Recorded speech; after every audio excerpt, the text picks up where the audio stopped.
WeStHaM are massive. Let's have a look. What we're going to do on the old Guinness thing today then?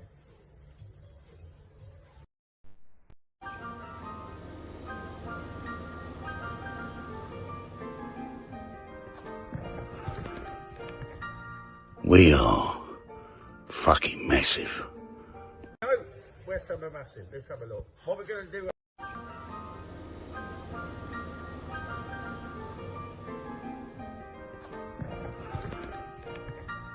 We are fucking massive. No, WeStHaM are massive. Let's have a look. What we're going to do on the old Guinness thing today then? Ooh.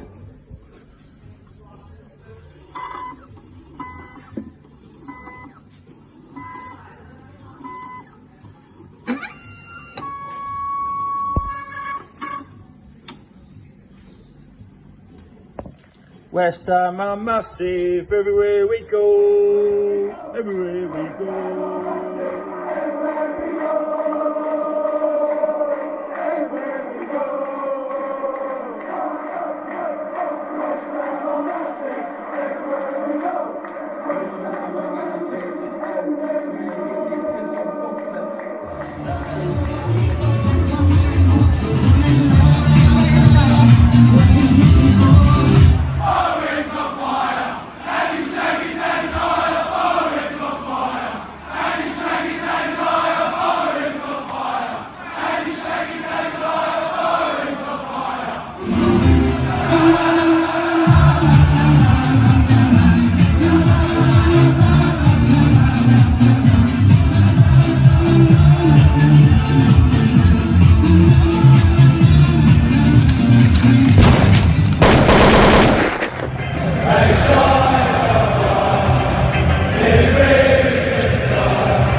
Welcome to probably the last ever episode of the Franklin PeacH show, because PeacH can't get here on time, and I told him if he can't get here on time, then I'm done. I ain't got time for this. This isn't how it works, son. I ain't got time for this. This isn't how it works, son. I ain't got time for this. This isn't how it works, son. I ain't got time for this. This isn't how it works.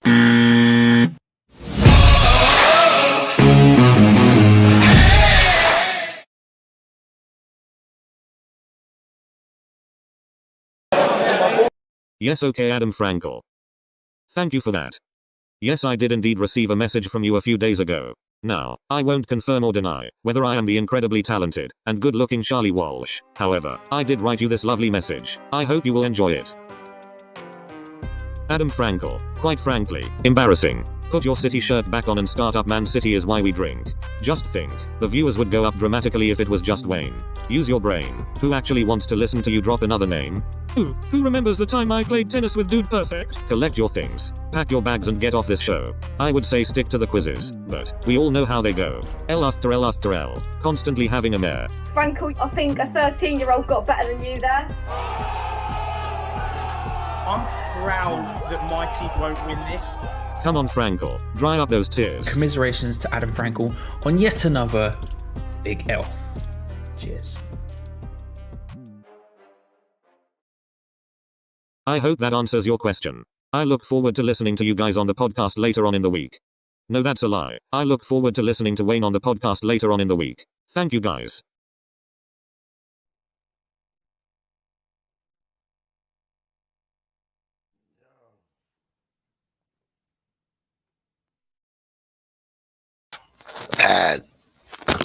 In effect, how you mean? Yo, see, I gotta put this thing up so it don't make no clicky sounds still.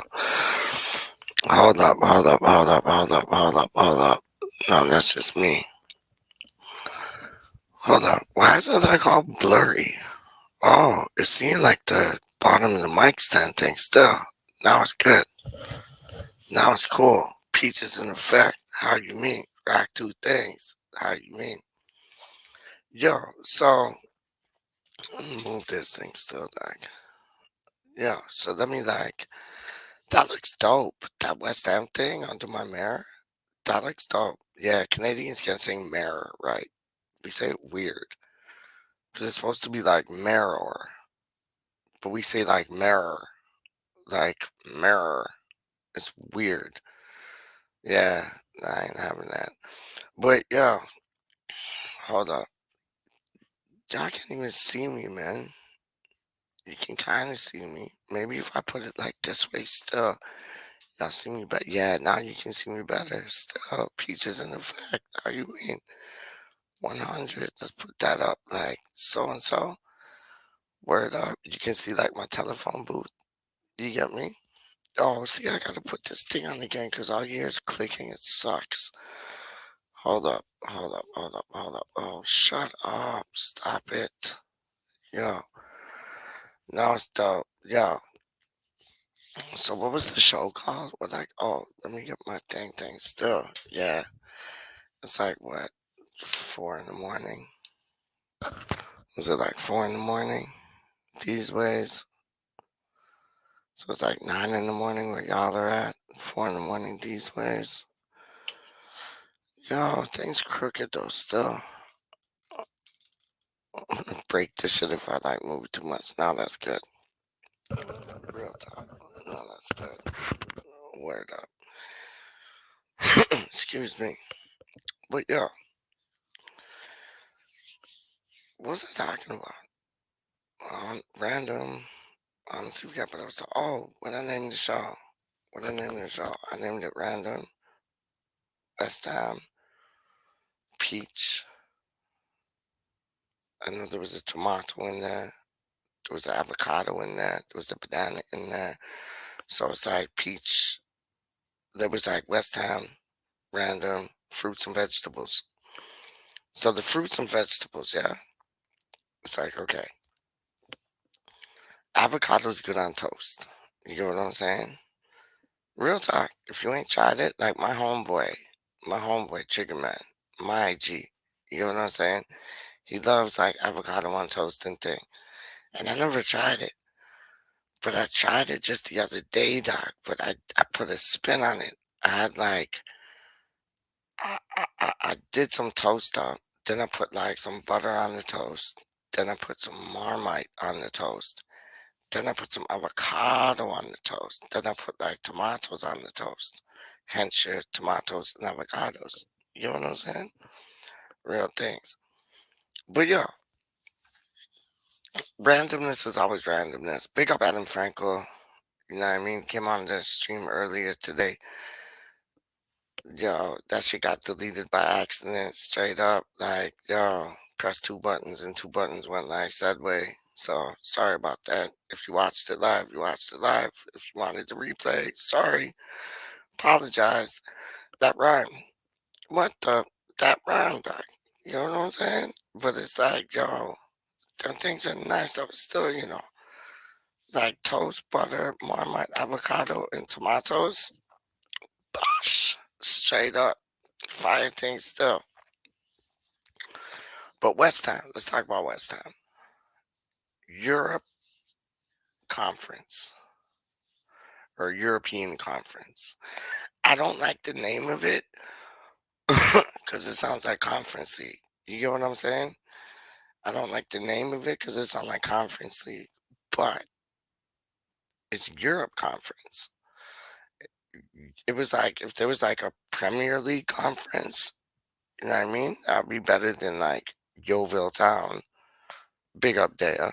But like that would be different if there was like a Premier League conference. But it's not a Premier League conference. It's like a English, what is it? It's EFF, isn't it? English football. No, EFL, English Football League. Duh. Stupid. EFF. The fuck would EFF be? Like English fantasy football? Like, no. It's like, yo, it's like EFL, English Football League. You got Premier League, you got like Championship, you got League 1, you got League 2, 2, and you got Conference League, dog. So I always look at anything that says conference in football is like bottom of the bottoms. You get what I'm saying? And really, when you think about it, the Conference League in Europe is bottom of the bottoms. Honestly, like think about it. You got Champions League, you got Europa, then you got Conference. So that's like some League 2 shit. No, League 1 shit. That's like some League 1 shit, straight up. So it's like, that's why I was kind of like, meh. But we still in Europe, dog. We still in Europe. Like, yo, we still in Europe, dog.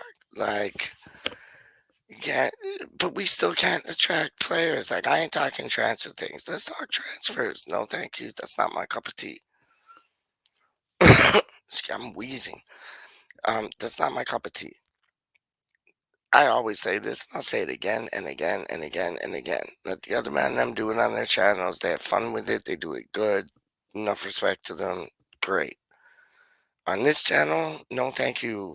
I get sucked into it sometimes, like talking about like transfer things, but it's all imaginary. It's like how God is like a adult imaginary friend. Like, no, it's all imaginary. Like, I'm not buying it. I'm not talking about two things. Hoping. You know what I mean? Let's hope that we get this player. Let's hope that we get that player.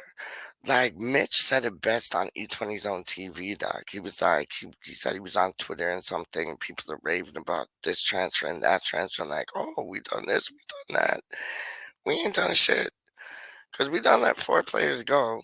Like, listen, I stay strong to this. Like, yeah. The 4 players we let go, really, did they do bugger all? No. Crawl didn't do nothing. Noble didn't really do nothing. Like, big up Noble, 100%.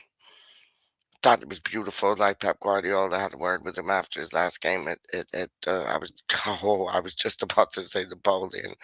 Wow. But no, like Pep Guardiola put his arm around him, had a word with him. Like, you know what I mean? After his last game at London Stadium. So you got Crowd, you got Noble, you got Vlasic. Who else, Doc? Who else got released? Fredericks didn't really do too much. I'm sorry, Wally World, but he didn't really do too much. Who else got released, Doc? It was Crawl. He got released. Noble, he basically retired. You know what I'm saying? Fredericks, he got done gone, and then David Martin, he got done gone. What did David Martin do for us this year? Bugger all.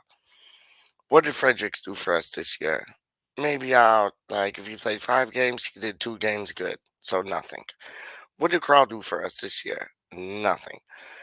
So what did Noble do this year for us? He was just there because he's WeStHaM. So it's like, yo, he's the biggest one out of all of them, dog. Vlasic, he didn't do too much, but I keep him on until January to see what he can do for us. Real talk. So really, you only have like 2 positions. Like, you got to, like, if we could get see, I'm talking transfers, but I'm not talking transfers. I'm talking about next season. Haha. But if we could get 4 players in, and we got 2, hip hip hooray. We got 2, like Areola and the other boy. Who's the other boy? Aguirre. We got 2, and we got the manager in, who's assistant manager now. I think that's the biggest signing out of all of them, if you ask me, frankly. Like, Areola's bomb. Don't get me wrong. Aguirre, monster things. Anton said it, like, for WeStHaM Network. He seen the man them train at St. Andrews, and said he was a beast. And homeboy got his kids kidnapped by like Pablo Fornals, kidnapped one of his kids and like gave him a kiss on the head. And then Lanzini, he kidnapped one of his kids, and then like Anton's missus was like, I could smell the sweat on Lanzini after like he gave like our youth back to us. Yo, if Anton's missus was Happy Hammerette, it would have been nuts. Budgie, my G, is in the Good, building. good morning. Good morning. Good evening to me, but good morning to you. What are you Yes. saying? Yeah. Oh, not much, mate. You know, you sent me the message saying that you were going live with a link, but I thought I'd come in through the key with the key Thank you instead so of much. using the link. No. Bless you. Bless you, mate. No, Morning, bless. Gazza. Hold on. How are you, Hold sir? on. Hold on. No, shut up. Gaza can wait. Gaza, I love you to pieces, and I want to know how you're doing. But listen, Budgie is a don. I'm not even playing with you, but something went on today, right? Something went on today. And like Budgie made me smile like a Cheshire cat, dog. Like honestly, and the person that he was talking about, she knows who she is.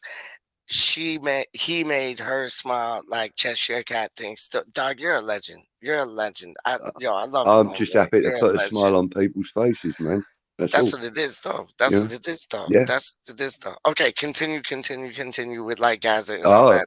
Let's go. yeah. No, I was just saying good morning to Gazza, and as always, it's a pleasure to see you, sir. Yes, And sir. we should be getting some news today. I think it's Monday, for God's sakes. You know, Jesse Lingard. you know, we normally get transfer news on a Monday, don't we? Well, we have been the last few weeks. Jesse Lingard. Jesse Lingard. Is it going to I be hope Jesse so. Lingard? Me too. I hope so. Me too, I my hope friend. so. Yeah. Me too. I'd love to see him back at the club. Like, I mean, honestly. don't get me wrong. I understand and I realise that a lot of people, West Ham fans, are sick and tired of this Jesse Lingard saga. Yeah.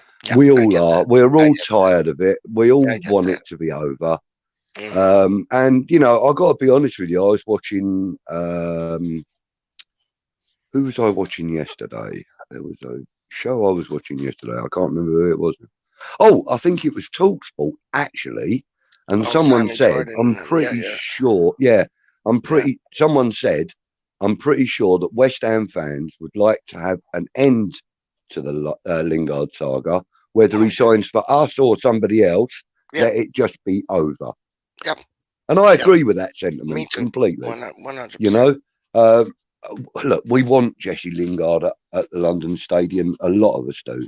I would probably hazard a guess that 75% of West Ham fans would like him. But we would also, I would say 100% of us would also like the saga to be done, finished. It's not... Go on. It's not... I was going to say, it's not healthy to keep going back over that same stuff over and over and over and over. No, 100%. What attributes do you find that Jesse Lingard brings to West Ham United?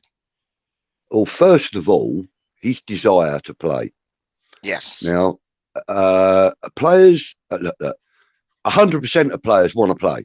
Mm-hmm. But Jesse Lingard is one of the 10 or 15% of players out there that can really play well, that doesn't play, that needs to play. 100%. And Jesse Lingard's not playing or hasn't been playing at Manchester United. He's had 3 or 4 decent appearances this season, but that's nowhere near good enough for a player of that stature. Yeah, he can bring a brand new attacking mindset to the club, like he did when he was on loan. Completely different attacking mindset. I mean, it was with the players that we have now, we like to play it through from the back. We like to play it through midfield, etc., etc. With Jesse Lingard, I found that we were playing a few more over the top balls, a few more through balls, and you know, we were having more success in the box because of his tenacity to get the ball into the box. Yeah, he was a bit on the front foot. Yeah, always on the front foot. And I really like that. And Jesse Lingard would be an asset to West Ham United. There's no doubt of that in my mind. He would definitely be an asset.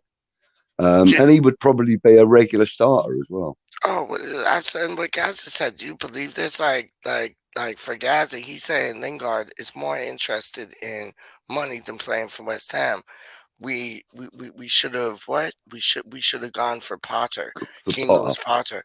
He went to Brentford, didn't he? That was mad. He did indeed. I thought he was in the bag. Yeah, Yeah. I think 2 of our targets have gone there, haven't they? Who's the King other Lewis Potter is Yeah. 1, Yeah. and there was another one that's gone. There was. I know who you're talking about too. Somebody in the comments tell us, because I know who you're talking about, Doc. It was Yeah. King Lewis Potter, and was it a defender? Who? I believe it was, yeah. And then Yeah, someone said, "Oh well, if that's the case, we could then go for Rico Henry." that's it. Yeah, Who was that's that? it. Who was that? Hang on, let me just Oh my quickly. days. Yeah, please do. Please do. Please do. Oh, Gaza. I got you, homeboy. Hold on. Potter younger and better for the future, and wouldn't be asking ridiculous Aaron amount Hickey. of money. Aaron Hickey That was the was other it. one. Gaza just put that on too. Yes, that And was Gaz it. has just That put was it it. up, yeah. Yeah, I saw that. Aaron Hickey. But there's What a also player. hang on a minute. Whoa, 17 hours ago from the Daily Yes. Mirror. Yes. The heading says Arsenal handed a fresh Aaron Hickey transfer hope after Brentford boss issues refusal.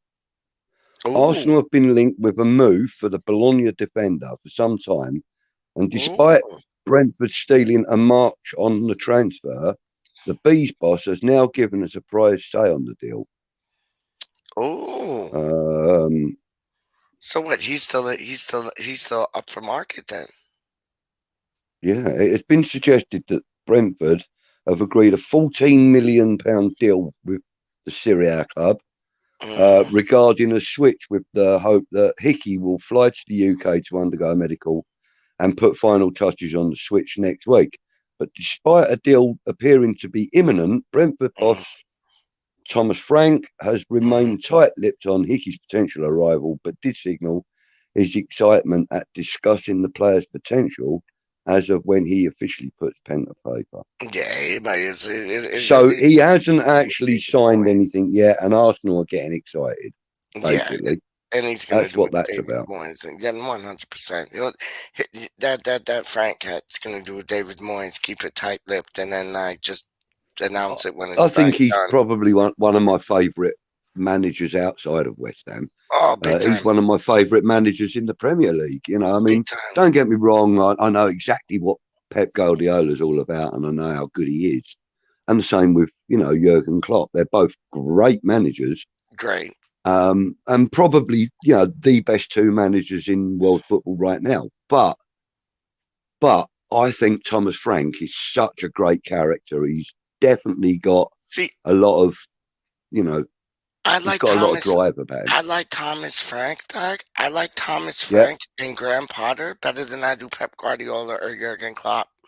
It's weird. Yeah. That's how my mind works, Doug. Yo, we gotta bring this man in. Is the one and only Mr. E Zone 20 TV. Let's have it. E20 zone, not E zone Puma. 20, E20 zone. I call it E20 zone, dog. Straight up. Yeah, that's what it is. E20 zone, not E zone 20. I said E zone. All right, James, how are you, mate? All good, mate. All good. I like that. Good, I like good. that cap, dog. I like that cap, dog. That cap Yeah, is it's fresh. nice. What's going on, people? Your cap's going on. What is that, dog? Holly got me this. What's it say on it? What's it say on it? Oh, it's for Fresh Ego Kid. Do you know the ones that I've always got? I've got that one. I know, anyway. Yeah, always what? That one's dope. That one's dope. Yo, you know what I mean? So yeah. So let's talk West Ham. What's going on? Okay, Hickey. Budgie just was No, saying he's not coming to West Ham, is he? No, I know he's not coming to West Ham. But it's like apparently he was going to like Brentford, then Arsenal were in the mix, and then now he's going to Brentford. It's like, but yo, that's one player that you would have liked, wouldn't it, James? You would have liked Hickey at West Ham, wouldn't you? Do you know what, mate? When you look at it, you weigh it right up. Hickey for 14 million, I think it is. Steal. And Keane Lewis Potter for 16 million. 16 steal. £30 million for 2 players, and we're chasing Jesse Lingard, mate, which is like just getting beyond the joke now.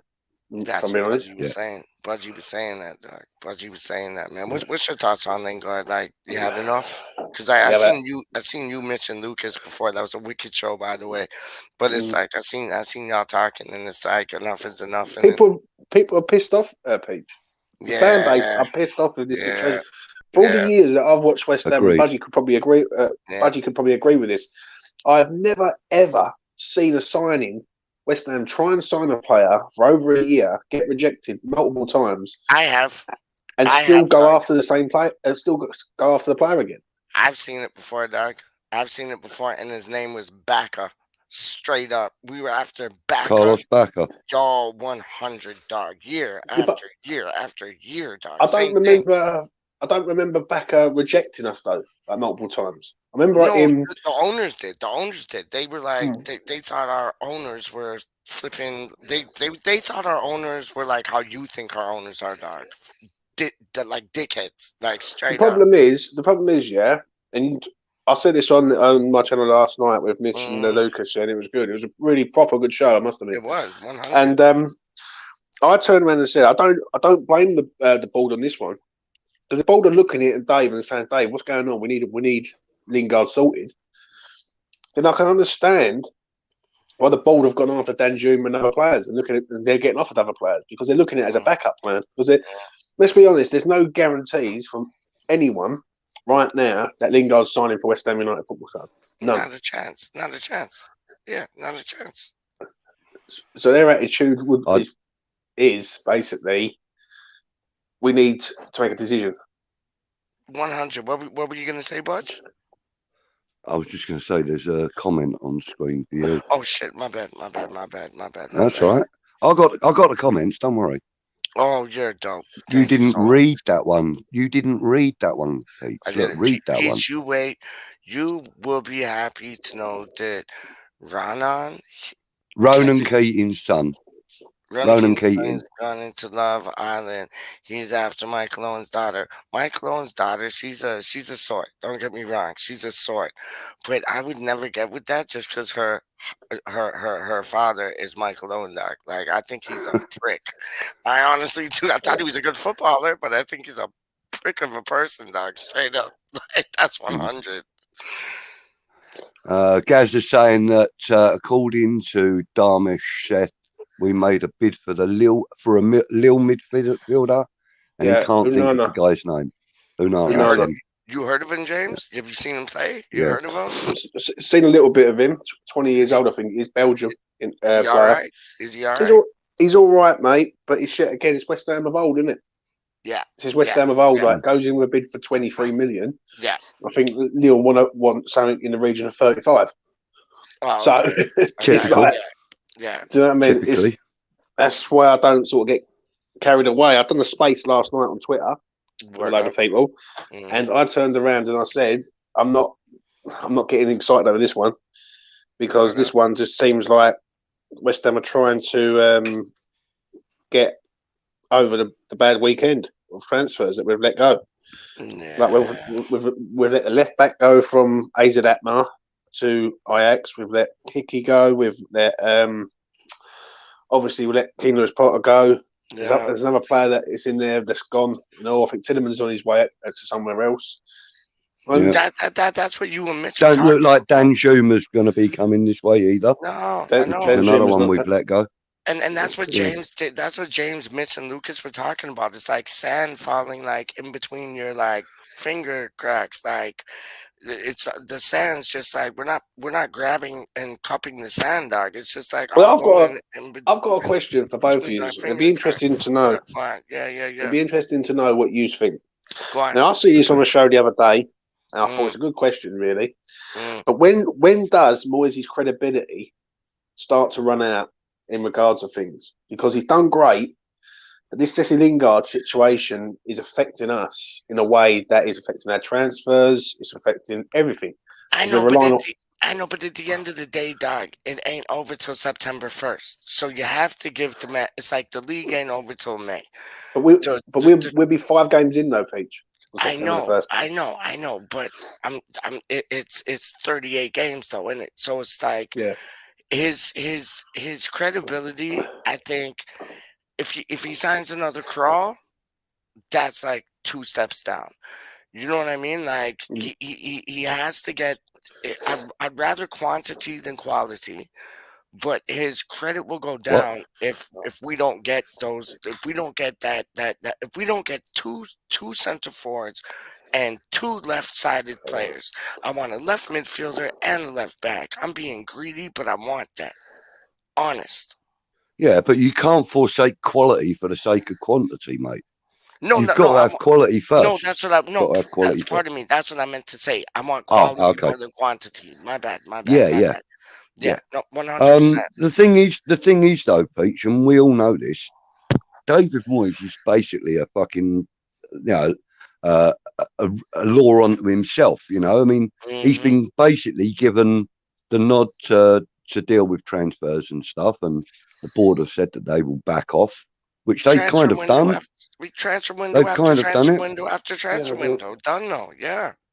Yeah. And getting back to your point there, James, about where does David Moyes' credibility run out? Well, that runs out the minute we're not challenging for top 6, 8. We're not challenging for cups. We're not challenging for Europe. That's when David Moyes' credibility runs out for me, mate. That's a good answer. When we stop achieving. When we stop achieving, I mean, at the moment, the club are doing really well.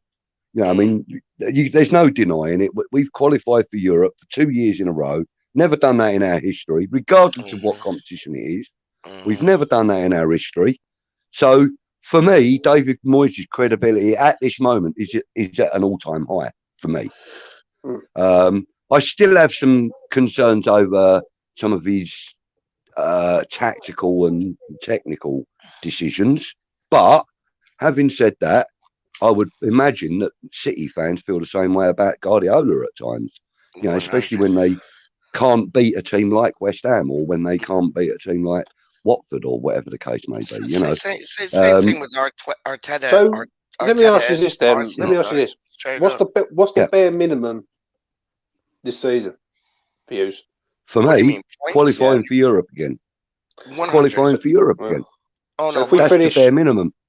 So if we finish 9th, just for argument's sake, we finish 9th in the league, but we get to the semi-final of the conference. Is that a success for you? Right. No. It's a reasonable season, but it's not a success. No. Yeah. No. If we were to win the Conference League and finish 9th, we will do. Then I would say yeah.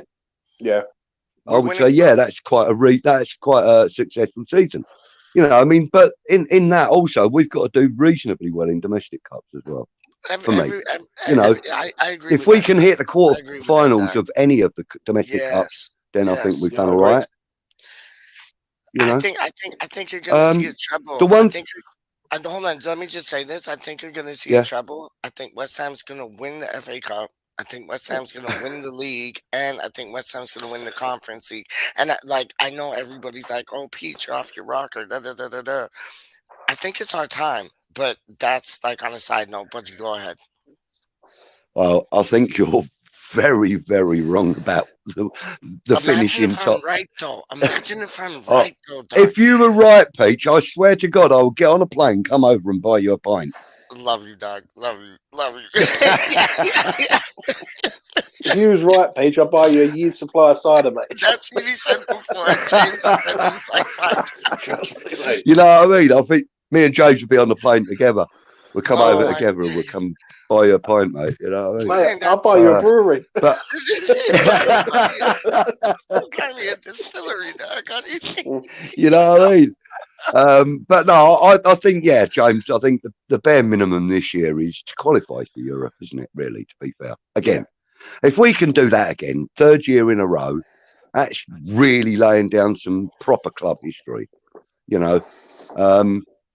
obviously winning silverware is better than anything else, but, the fact that, we're like a ping pong ball. We keep bouncing up and down from league to league, or in our history we have.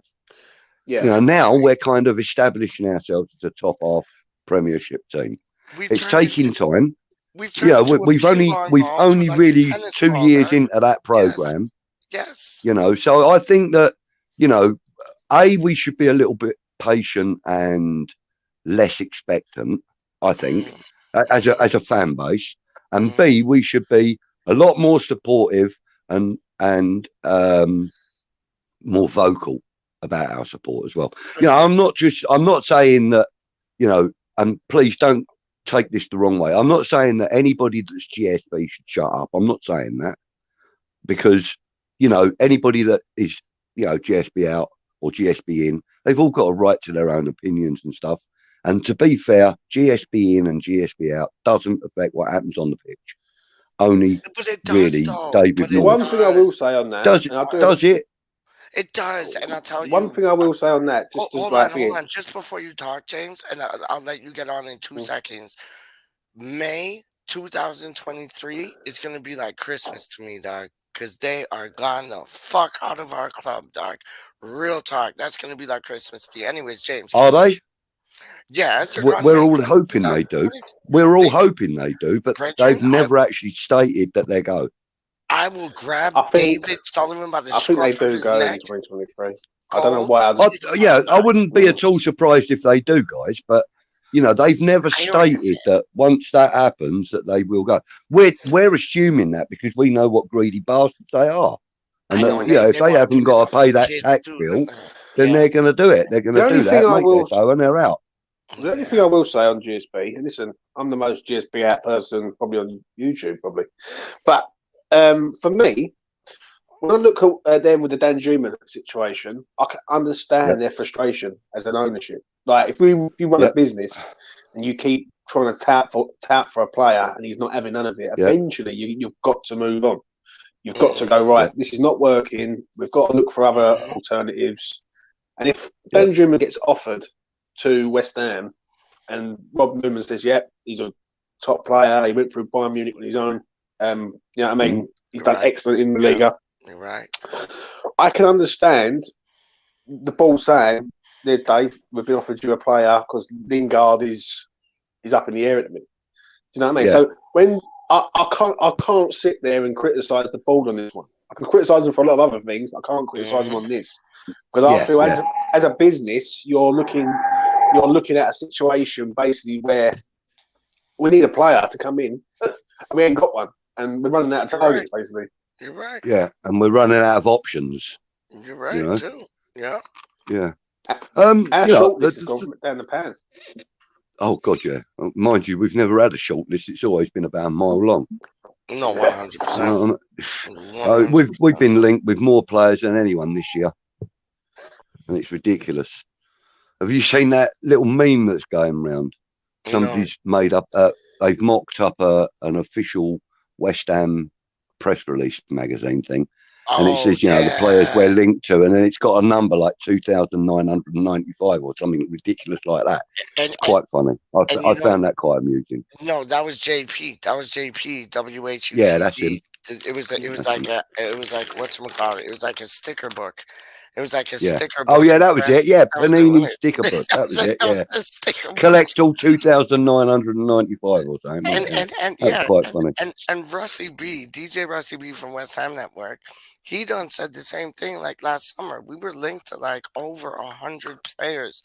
How many did we bring in? Nada. Do you know something though? The thing I was going to mention though is that I want to get back to this point that, you know, we're pissed off and fed up with the Jesse Lingard scenario and things.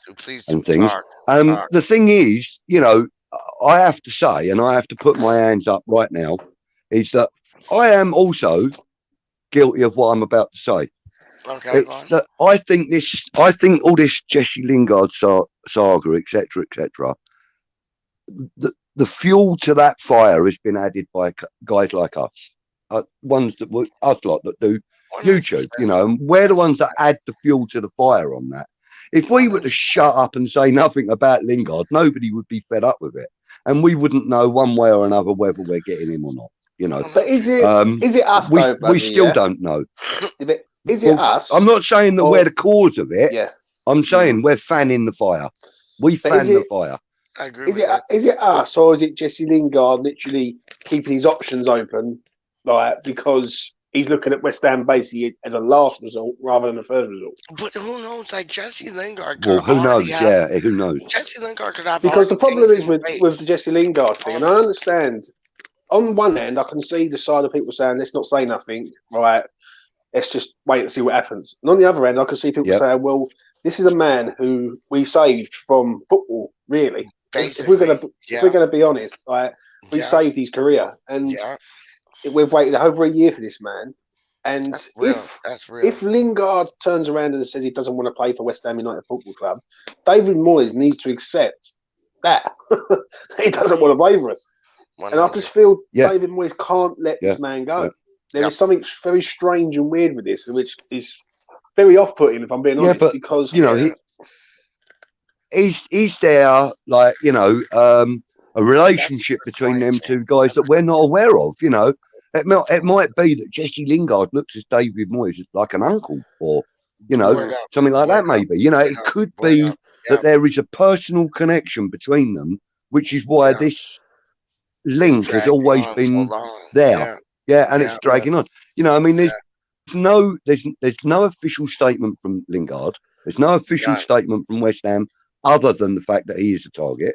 There's no official statement from his brother. There's nothing. Like, his brother's said nothing all the way through. That's I think his brother's just in his ear. I think it's just 100%. He's in Jesse's ear, 100%. And he's saying, look, you know, look, West Ham can offer you this, not Newcastle can offer you this, Milan can offer you this, you know, whatever. So, you know, and Jesse obviously trusts his brother, otherwise he wouldn't be his agent, would he? You know, and you would trust your brother generally. If you're going to trust anybody with your financial business, you're going to trust a family member more than anyone else. I would have thought. Yeah, man. But I mean, I agree though, James. You know, is it Jesse Lingard keeping his options open? Probably. That's probably a major part of it. And another part of it may be that, as I said, David Moyes has got this affiliation with him that we're unaware of, you know. He said he wanted to come to West Ham for that loan period because of David Moyes. So that's an indicator that the reason he came to West Ham was not because of the game, not because of the club, not because of the ownership. It was because of the manager. You're right. So if that's going to bring somebody in, great. If it's going to prevent someone from coming in, not so great. But you know, I think we've got to be patient with this Lingard thing, and I think you know, I think we are going to end up knowing one way or the other by the end of this week. See what Lingard's up to. The thing is with the Lingard thing, when he was coming to West Ham, January 2021, I think it was. For me, he had the best option out of the rest. Basically, West Ham was the best option out of the rest. He had West Bromwich Albion, Sheffield United, and it was us. It was like a no-brainer. We're flying. Them two are in relegation battle, and whatnot. Now, for me, when I look at Jesse Lingard, if you really wanted to come to West Ham United, you would be signing a pre-contract agreement. Basically, when your contract terminates at Man United, you're going to sign for West Ham United Football Club on the 1st of July.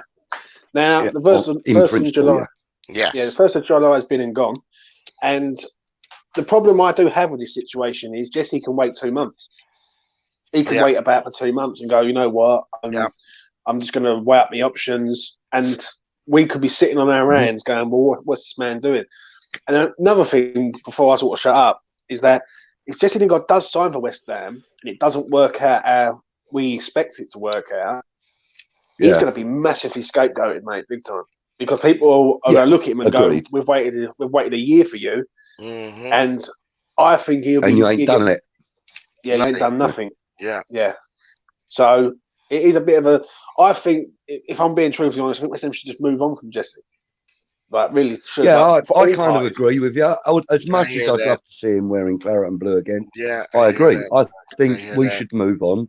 We should, you know, target other players, and then. You know, if we're targeting other players and Jesse Lingard sees that we're actively that's when you see negotiating with people and stuff, you might see him go, hang on, whoa, what about me? Remember about you've been fucking about. Yeah, well, I'm ready to sign now. Yeah, well, sorry, we've already got blah, blah, blah. Tough luck. Go and play for 100% Brentford right, or go Budge. and play for whoever. You know, I think that should be the angle that we should be at, and I agree with you on that, James. Definitely. Yeah. It's just getting tiring there. It Like, is. because It is. when you weigh this up, and I know the window don't shut to the end of September. I get it. Yeah. But you don't want West Ham going through 5 Premier League games before they start making signings. Like, West Ham need, if anything, West Ham needs 5 signings in before the City game. If I'm being honest. No, you're right. And we've got, which people keep forgetting, we've got 2 playoff games in there, the conference. Before that, and we've got a suspended Declan Rice, and technically, on paper, we've got 1 central midfielder at the club, and that's ToMaTo. And obviously, you can say Connor Coventry and all, but as in like first choice. Do you know what I mean? I hear you, Doug. It makes mad sense. There's a lot of issues there. I kind of agree. But David Moyes last year used Lanzini in that role a couple of times. I felt he'd done a reasonable job in that role. So, there is that as another option as well. As an option, I'm not saying that he should be nailed on, but he's an option. He done all right in that position in that job last season. A couple of times that he did it. There's no reason why he couldn't perform admirably again. Do you like Lanzini, James? I like him. Don't get me wrong, but I don't think he's a midfielder. I think when him and Fornells play together, we're too sideways back and pass it. We overpass the football instead of getting the ball wide and getting pace down the sides. And like when I look back at when Lingard was here, and it was Benrahma, Lingard, Bowen, and Antonio. That was a front 4. That's nothing against Fornells because everyone loves Fornells. But I look at it that when you have 4 attackers, you need 4 attackers that are their sole aim is to go forward and not keep passing the ball sideways and back. And I hate that shit. Yeah. For me, there's certain games where I watched Fornells and Lanzini together, and I was like, this is just not. They just don't play well together in the same team. And listen, Lanzini's been a great servant to West Ham. And I think against the lesser teams, I think he can do a great job. Lanzini come in with Declan or come in with Souček or whatever. But I think when you're playing against the big boys, you need big players, and I just don't think he could. He gets bullied too easy off the ball. I agree. James and Budgie, question for both of you: the 3 players that you like to see come up from the under-23s. Budgie first. Who would you like to see come up from the under-23s this season? For me, it's no-brainer. Go on. Longelo, definitely. 100. Elise. 100. And I mean Harrison Ashby, yes, but he's already on in the mix anyway. So for me, the third one would have to be Forster. I think he's quite good as well. Okay, from what I've seen when I've watched the under-23s, anyway. Okay, so those are your 3. Whose is your 3? James, Fatboy Fever, J Hustle, Aqua. Thank you. Yes. From what I've seen, right? I think, we've got this player in our ranks. And we've got a little gem, mate. Thank you. I think he looks excellent. And he wears the number 10 too. Like, trust me. He looks quite good. The other player is Oko Flex for me. Okay, you're Oko Flex, yeah. I don't he's kind of an obvious choice, I think. Yeah, go on. I don't understand how he's not been given a chance. Hold on, sorry to interrupt. No, I agree. Continue after that because I didn't hear that because I was talking like I always do. But it's like, when Anton from West Ham Network was at St. Andrews, it was Antonio and Arco Flex up top, Doug. And they were just pinging the balls to him. So you had the boy there, and then you had Arco Flex, and then who was your third? I think Ashby would be one. I think Ashby will come in this year. Right, I think he's Ryan Fredericks' replacement, 100%. Okay. Right, the only fear I do have, this is one fear I do have, and let's see if you agree with me or not, is that if we don't go for a left back, Ben Johnson goes left back as a cover for Cresswell, and your right hand side's Cafal and Ashby. Yep. And I could see that happening. If we don't get a left back, in this summer. Yeah, I'm sorry, but it's criminal, mate. Absolutely criminal. Who was? Oh, I gotta. Every time Mandy comes on, I gotta turn my hat back because she only likes me with my hat back, dog. But it's like, yo, who was the first player you named, James? Aqua. What's his Pierre last Equa. name? That is his last Equa. name. I'm not sure what it is. It's Okay. Pierre Equa. Yeah. Okay, he can Pierre himself. That's not who I was thinking of, dog. My three are Arcoflex, Chester's, and Sawyer. You ever seen Sawyer, dog? Sawyer got skills. Swire got skills. I love it how we all pick he's different decent. players. Like, yeah, I love how we all pick like the and Line Jello, like yes. What about Trot? What about Annie Young? What about like the academy? To be fair, Peach, with the goalkeeper situation, we don't actually need a 23 to come up. We don't actually need one. But knowing that they're there if necessary, knowing that the goalkeepers are there if needed is great. It's kind of, it kind of settles the mind a little bit, knowing that they're there if they're needed. And if they're playing such good games, then obviously, it's not going to be such a difficult decision for David Moyes to bring them up should anything happen to our number 1 and 2 goalkeepers. Oh, you're right. How do you see that going this season, James? Do you see Fabianski as the number 1 again, or do you see Areola as number 1? Areola has to be number 1. If Areola's not number 1 against City at home, the first game of the season, fuck me, don't come on my channel. Because I will go in on him big. Listen, I think Areola deserves it, mate. Let's be honest, he's France's future number 1. That's it. When Lloris retires, I think he will take over from Lloris. And Areola, for me, he's one of the reasons why we got to the semi-final last year. I think some of the saves he kept us in games. Definitely. That one save alone where he was going the wrong way. And he went this way, and then that one save alone, for me, should give him an £11 million contract. All right, we only got...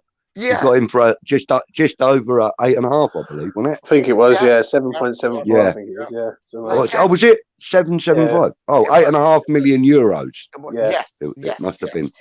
Ah, right, okay. And I think it was 865. Budgie boy, that save was like Pickford things. Like, remember when Pickford saved the penalty? Mate, Pickford can pull off a save like that. But for me, I think. I don't really think that you can. You can't really compare him to any of the modern goalkeepers at the moment because he's not really like most of the modern goalkeepers around at the moment. He's diverse. He's flexible. Yeah, he is. He's kind of. Yeah, I reckon he's the kind of player that you could literally stick in a mud pit like they used to have in the 70s and stuff. Get what I'm saying? In penalty boxes, and I reckon he'd still play as admirably as he does now. I don't think he's the kind of player that most clubs have got. He's not like a lot of other goalkeepers that I know of around the world. He's like a good version of David James. He's like a good version. Oh, mate, he's better than David James, in my opinion. That's what I'm saying. He's like if you want to compare him to a player, who would you? I would compare him to Lloris, mate.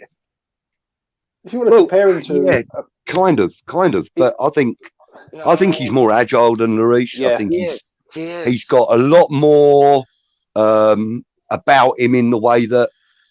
Look, Lloris is quite a brave goalkeeper. He's a decent goalkeeper. He's quite brave, but I think Areola has got balls the size of the ball that he's trying to save. Do you know what I mean? He's definitely not afraid to go in for down at feet and shit like that. So the thing is, you don't mind getting kicked in the head, dog. Like Terry Butcher thinks. He does not mind getting kicked in the head, but he does not mind. Sorry, James, go on. So the thing is, people keep saying about Fabianski coming back and you can't you can't have Fabianski as the second choice. And I'm thinking, Fab's coming to the end of his career. I don't think Fab. Yeah. Well, does Fabianski go and get another Premier League team right now? Maybe the bottom 4. 5, maybe. I'd see Fabianski going to a club like Fulham. Honestly, if Fabianski was, and that's funny because that's where Areola was, but just kind of like Freaky Friday things. If any club. And the thing is, if you want to go to another level, You've got to have top end players. Like the player that I'm really looking forward to seeing. Who's that? Aguard? This season is Aguard. Yeah. Yeah, I feel I that. think he's going to be absolutely phenomenal for us, mate. I'm honest. Oh, I do as well. He's got the right attitude and everything, yes, hasn't he? You know. yes. And I brought this up. Have you seen that interview with him and Carlton Cole, James? So dope. Yeah. So dope. Quality, isn't it? I mean, you know, the way Oggy comes in and welcomes him and stuff, and you know, there's kind of a little bit of familiarity and a little bit of banter between them. It's lovely. I remember doing the stream with PeacH on this channel, and we was watching the USA Morocco game, and I was watching the game on my screen here,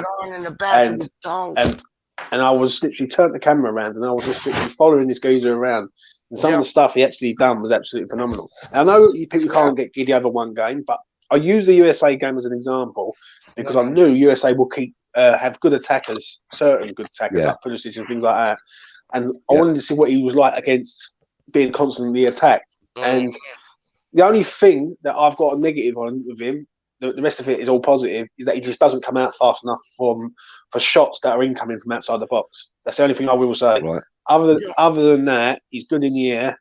His one-on-one defending is absolutely first class. And he's got pace to burn the geezer. And to me, I think he's gonna be better than Zuma. James, but like, what Anton was saying, apparently, like, you know how they set their players up, like center forwards play with center forwards, like in training, like, you know, center half, center midfields are like inside right, inside left, out of thing, halfbacks. Aguard was playing as a defensive midfielder. Like he was. I've got to answer that comment from Mandy. I've got to answer that comment from Mandy. That's why I've left it there. James, can the guard play left back? It kills two birds with one stone. Listen, I done a space on Twitter, and I was on the space, and this Moroccan man come on to the space and started talking about El Nesri. Oh wow! So, and this is when I was sort of on the El Nesri camp and saying I would like to see El Nesri at WeStHaM. And then I said to him about a guard, and he said, "You know what? You've signed a really top quality player there." And I said, "Can a guard play left back?" He said, "No, he's not a left back. He's too lanky. He's too lanky to be a left back. Right? He's too he's better from like a left centre half because he can spray passes forward from all over the place. Whereas a left back, he's a bit in the corner, isn't he? Like he hasn't got the whole pitch to aim for. Do you know what I'm saying? And as you got the legs to burst down the wing every other. I think he's got the pace, but I'd rather him at the back with Zuma for that recovery pace, because that's one thing that killed us last year was pace. Balls over the top killed us. Like every time, James, I think a goal come from the middle of us, it was over the top. You bet. Would you hold on to Matsuaku? I know dangerous questions. Like, don't blame me, but I'm just saying. Would you? The problem is with Maz is I don't understand how he's still here. I really don't. But he is, though, and his dribbling is phenomenal. I don't think Maz goes anywhere, mate. Yeah. If you want me to be on, me neither. And if that, have you seen the images on like the WeStHaM official? They showed you some of the training up at St Andrews and stuff. David Moyes had his arm round Masuaku. Like he was talking to him from time. He was instructing him like he would a captain. Yes. Do you know what I mean? It kind of had that appearance about it. Yes. But maybe that was just him reassuring that, Masuaku's within the plan. And maybe he was just telling him, "You're part of the plan, mate. Don't worry about it. You are part of my plan." Don't worry about it. Because of all the chat with guys like us and elsewhere, we are all 70% negative about. But Anton was showing me, Bridget. Anton was see. I'm glad you froze because now I get to speak. But I'm telling you, like. Anton was saying that, like, Moyes had his arm around him and talking to him for, like since 1909, just, like, talking to him, like, the whole training period, like, and it's like, he has to see something in him. Like, but the problem is with that, What's up, is that we need a left back at this club. Right? Oh, 100%. There's no two ways about it. No, 100%. How many times last year that we was putting square pegs in round holes? And, Yep. and let's be honest, last season we lost Cresswell for 8 weeks of that season. Like from from the Manchester City away game where he got injured, we clattered into the post and done his back. Yeah. He was out for the whole of December and all the way up to the end of January. Now, for me, if you're going with Mazawaku, he's not a left back. He's a borderline left wing back at best. 100. Even then, he's a bit 100. iffy to a point. Yeah. Right? 100. And the fear I have is, and I think the fan base will not be happy with this, is that Ben Johnson will be that covering left back. And I agree with that. Yeah. And that is a worry. To me, that's a worry for many reasons because it nullifies your threat going down that left hand side. And I just think one thing we do lack at West Ham is pace. Right, we've got 2 or 3 pacey players. Yep. And the rest of them are sort of not exactly rapid. Do you know what I'm saying? They're turtles, dog. They're hares. They're turtles. They're not hares. They're turtles. We need hares. We need rabbits. We need like honestly, I agree. Now I'm going to ask you this, because this come up in last night. Yeah. I thought I didn't think of it. I didn't think of this. If Aaron Hickey goes to Brentford, that is a left back. Yeah. Is that a possibility that Rico Henry could be leaving Brentford? Yes, that's exactly what Anton was saying. Yes. And also somebody said it in the chat in Russ's show. If that is the case, if Hickey is going to Brentford or anywhere else, does that mean that we then can target Rico Henry? Well, if he goes anywhere else, not necessarily so. But if he goes to Brentford, then there's a good shout that Rico Henry may be available. I think. And I've been banging his drum since the last window. I've been telling about Rico and I haven't told him for years. Honestly, I know, yeah. In fact, James, you and I were on one of the shows together, and you mentioned him, and then that's when I looked into him, and that was what made me look at Rico Henry. Actually, was you saying that you would like to see him come to the club. He's tidy. And I actually remember that. He is very good. But the thing with him is that he's tenacious. He don't like losing the ball. He likes to go and get it back. Nathaniel Klein. He reminds me of Nathaniel Klein. Like he reminds me. Yeah, of I kind of see it. No, I see that. I see that all day long. No, I see that. What it is, we just need pace. That's one thing we need. We just need pace in them sort of areas. Like to build back. Left back and right back are like the new wingers nowadays. Yes. They go up and down the pitch and you know what I mean? So I think we should go for Trent Alexander-Arnold myself. Oh yes, please, this fucking guy. Oh my days, imagine that. That's like James. James has always been on the Tony bandwagon, and it's like he ain't on the bandwagon because he was raving his name before the bandwagon. But it's like Tony, like Tony, Ezzy, like those are players that they would have done us good because they have pace. The problem is with it, though, PeacH. Right, just want to say this, yeah. Go on. The problem is with it is that when West Ham are being linked with Broja, which listen, I'm not in the Broja camp. I think he's an okay player, but I think when you're West Ham United, you can't go and rely on a youngster to come in and expect to be our second choice. Like he needs to be someone who's a bit more experienced. Like if he was our third choice, then I'd be fine with it, but not our second choice. I think that's a bit stupid. So when I look at it and I think you're going to go and pay £30 million out, right, for a player when you can go and get Ivan Toney, who is literally a replica of Antonio. That's what I'm talking about. And the fear I do have with all this is Moyes getting a lesser player to please Antonio? Because for me, that's what it seems like. That's some shit. Good point. That's a good point. That's some shit. If El Nesri comes in, if El Nesri comes in right now, El Nesri will walk in that team ahead of Antonio. In my opinion, I think he's an 18-yard box striker. He knows where the goal is. Forget last season because he had injury, he had COVID, and he still scored 5-6 goals. Antonio scored 10 last season and played near enough every game. So it's sort of we've got to know where we're at. And I feel that sometimes Moyes is benefiting the players rather than the team. I agree with that. that. Yeah, he's appeasing individuals Yes. rather than Yes. the masses, as it were. You're 100%. right, Yeah, I David. get You're that. right, Budgie. Morning, Happy. Thanks for joining big us, big by the way. Big up, Happy, man. But like, yo, if you could, the both of you, and Tony's out of the like, let's say Tony, like, he's off the market. If you could have one striker, dog. See, it's all gone into fucking transfer talk. When I get you two on this flipping show, dog, it's all transfer talk. I was gonna talk peach, plums, avocados, and bananas and tomatoes, dog.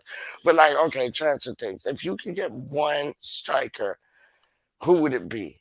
Anywhere in the world, who would it be, dog? Jonathan David for me, mate. Yeah, I agree. Fully, 100%. Yeah, I'm 100 on that too. And Good do you know, shot. I spoke to one of my friends over at the pub, not last night, the night before, and we were chatting, and he said to me about, what striker would you like to see at West Ham? And I mentioned Jonathan David among special, 2 or 3 other names. Yeah. El Nesri being one of them. Yeah, special too. And I also mentioned the what's his name? The lad. Oh God, what is his name? The one from Chelsea, Broja. Yeah, I also mentioned him. I said, I think but he said to me, he goes, do you know what? Out of the names that you mentioned, that Jonathan David, he goes, he's got so much potential. You're right. He is really, really talented. And I said, well, I haven't seen an awful lot of him. Only really the YouTube video clips and stuff. He follows football. I mean, get this right. He sleeps in the daytime most of the time and watches international. Well, not international, but football from all around the world during the night. Yeah. That's So what he's he well does. educated. That's how he is. That's what he lives for. Well football. educated. And he said to me that he'd watched Jonathan David on a number of occasions. He's tired. In different games. Yeah. And he said that nothing phases him. No. He doesn't get frustrated if he's lost the ball and that. He works hard to get the ball back. He doesn't get frustrated. He's not the kind of player that's going to take another man's ankles out just because he's had the ball taken off of him. That kind of thing. Now, I quite like that. He's what I would call a clean player. I like that. I don't see him diving for penalties and shit like that. And that makes him an attractive proposition to me. No doubt. Budgie, you know what else, Doc? He's like, you know how, like, okay, if you're a striker, center forward, you need to be selfish, yeah? You need to be selfish. Like, that's part of the game. You need to, like, take your shots. If you take a shot in the 18-yard box, you got a 50-50 chance if it's going to go in the back of the goal or not. But Jonathan David, he's selfless. He's not selfish. Like, he'll set up a goal rather than having to get, like, the limelight, his name in stars. Like, look at this scenario that I'm going to give you. Please. If we do get BaNaNa from Lille, could that be a good thing in regards to the Jonathan David hunt? Because he plays with Jonathan David. Yes. And if you bring him in, then you've got a bit of an edge because you can say, well, we're going to go after Jonathan David now. There's a player who he's already played with, so he's going to feel comfortable in coming to a club where he's been playing with the guys for the last 2 years. Yeah, who's 100. possibly his mate. 100. And go down that route. So for me, Jonathan David would be ideal. Ivan Toney for me would be, of course, another one. I look at Ivan Toney and I just think if you want someone who's exactly the same as Antonio and is younger, fitter, scores penalties, brings people into play. I'm actually gutted. Sorry, go on. Yeah. Carry on. No, it's just like basically, if you want someone in that mould, then Ivan's the man. I'm gutted that Jesus has gone to Arsenal. Do you know that? Because I thought we could have got him. Yeah, I felt we could have got him. And somebody like that. Oh my god! Imagine him instead of Lingard, for example. Yeah. I don't see anything but good things if Jesus is in amongst the mix. I'm quite disappointed that he's gone to Arsenal because that's now given Arsenal a danger man, which they didn't have for the last couple of seasons. They got Lancashire. It's definitely. They got this boy. Yeah, James, do you think we missed a trick on not getting? Thank you for the comments, Budge. Do you think we missed a trick not getting that Armstrong boy for Blackburn? No. Okay, we No, got. I think he's a little bit too young and underexperienced for me. I hear you. I hear you. And you're not on about Armstrong. You're on about Diaz, ain't you? That's the one I got mentioned. Diaz. No, listen. No, Brenton. I had from Liverpool. I'd have Diaz. If that's the same Diaz you're talking about, the number 23 at Liverpool, I'd have him any day of the week, no question about it. But I remember we were interested in Armstrong from Blackburn, and now he's at Southampton. Yeah, he's gone. And I was a person. That's one of them where I got it wrong. I thought he would be a good player in the Premier League. He turned out to be a massive flop. Yeah. But the problem is, it's just like I'm seeing it today. Someone put on my comments this morning when I woke up and said basically that Emmanuel Dennis is looks like he's going to Everton. Like every player they're slipping through our fingers, dog. Every player, man, is mad. Yeah, that's a worry, mate. Well, the thing is, it's easy enough for us to identify players that we think the club should get, and we can list them. You know, we could put a list of 2,000 together, probably. You know, between the lot of us.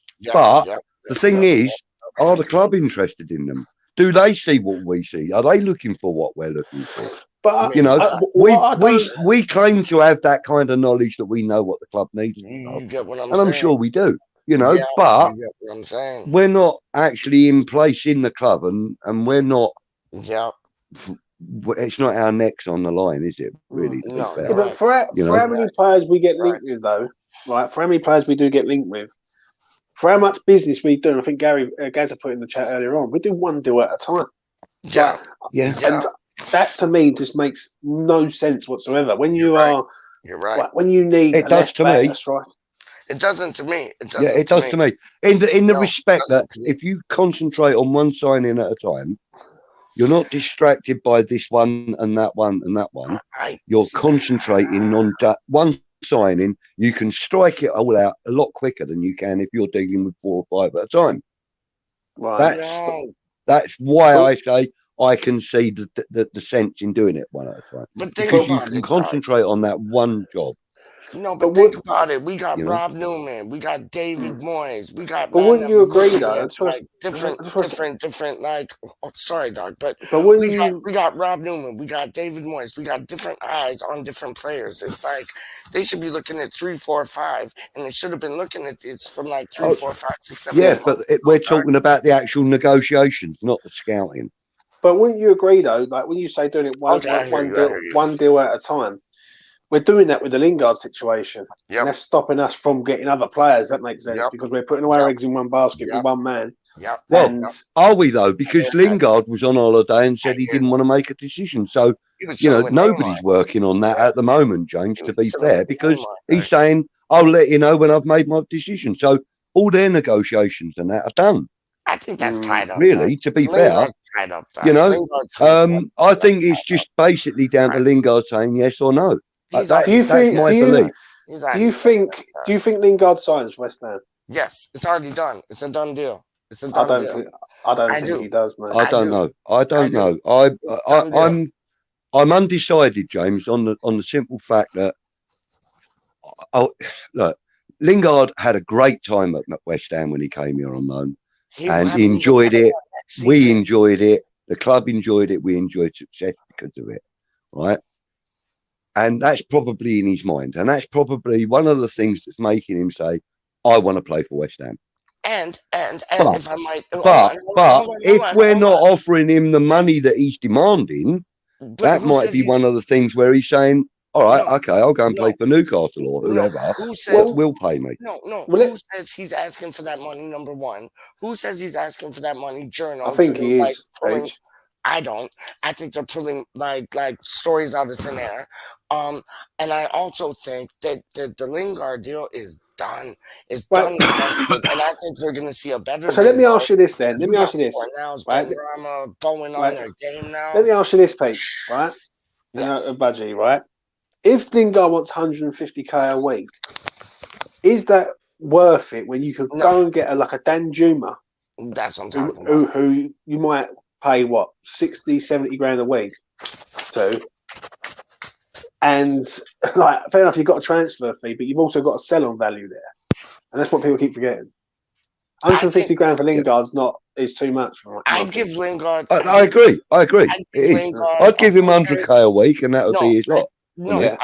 I'd give Lingard 115 a week at the most. I'd give him 115 a week at the most, and 8 million, whatchamacallit, transfer like buy-on signing on fee. That's 100. I do that. Rashford, I got no time. Well, I wouldn't mind betting West Ham are trying to negotiate a £5 million deal and 100K a week. 100, and it's already going through. But which is basically a third off of what he's asking for. Budgie, we were linked with Rashford. Like, no, thank you. I don't want Rashford anywhere near West Ham, dog. Jonathan David, yes. Rashford, no, thank you. Like, anyway, just quickly. Darren Randolph became a father today. Oh, congratulations. Congratulations to the Randolph family. Can his son play left back? Please, we'll sign him today. We need a left back at this club. 100%. I love that. But what left back though? Because like there's so many good left backs out there. Well, like, I don't know whether you've heard, but Luca Pellegrini keeps coming up. Yes, every 5 minutes. Like the car, wasn't it? It's like the old. Is he left-footed? Milenkovic. He's left-sided. Yeah. He's left-sided. Yeah. The only thing I can't understand with this Luca Pellegrini one is that he doesn't play for Juventus at all. He's like their third choice, I think, left back. So I don't know. I don't know what. That sounds like a crawl to me, dog. Honestly, that sounds like a crawl to me. Like I'd rather collect a car or. There's this one youth that plays for Poland. I don't know his name. It's a really hard name to pronounce. And West Ham Network did a video on him. And Anton was like, thanks. Like, you gave me, like, this man's name to pronounce. I didn't even know how to pronounce it. But he plays for Poland. He's a dope left back. And he's like, he's big, sturdy, solid, brawly, burly. Like, oh, that's the boy. James from the Anvil. When I told him, he like Googled him up and he found out who he was. And you look at this boy, oh my days, he can ping balls in, he can go forward, he can defend. Like him and Matsuaku on the left would be fire. I ain't even playing with you, man. So let me ask you this then, yeah? How many signings do you think we have to have before the 7th of August? 8. We ain't getting 8, PeacH.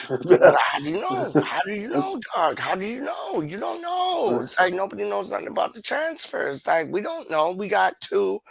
I think this is honest. I think that assistant manager we got is one of the best signings we're gonna get all season. I think it's good. I think he's good. He's a good. He's a good man manager. Yeah. I agree with you. Yeah, I like that. I like all the signings so far. Like David Moyes has not got the signings wrong, except for like your Kral and your Vlasic's. But like keep Vlasic till January. Kral, piss off.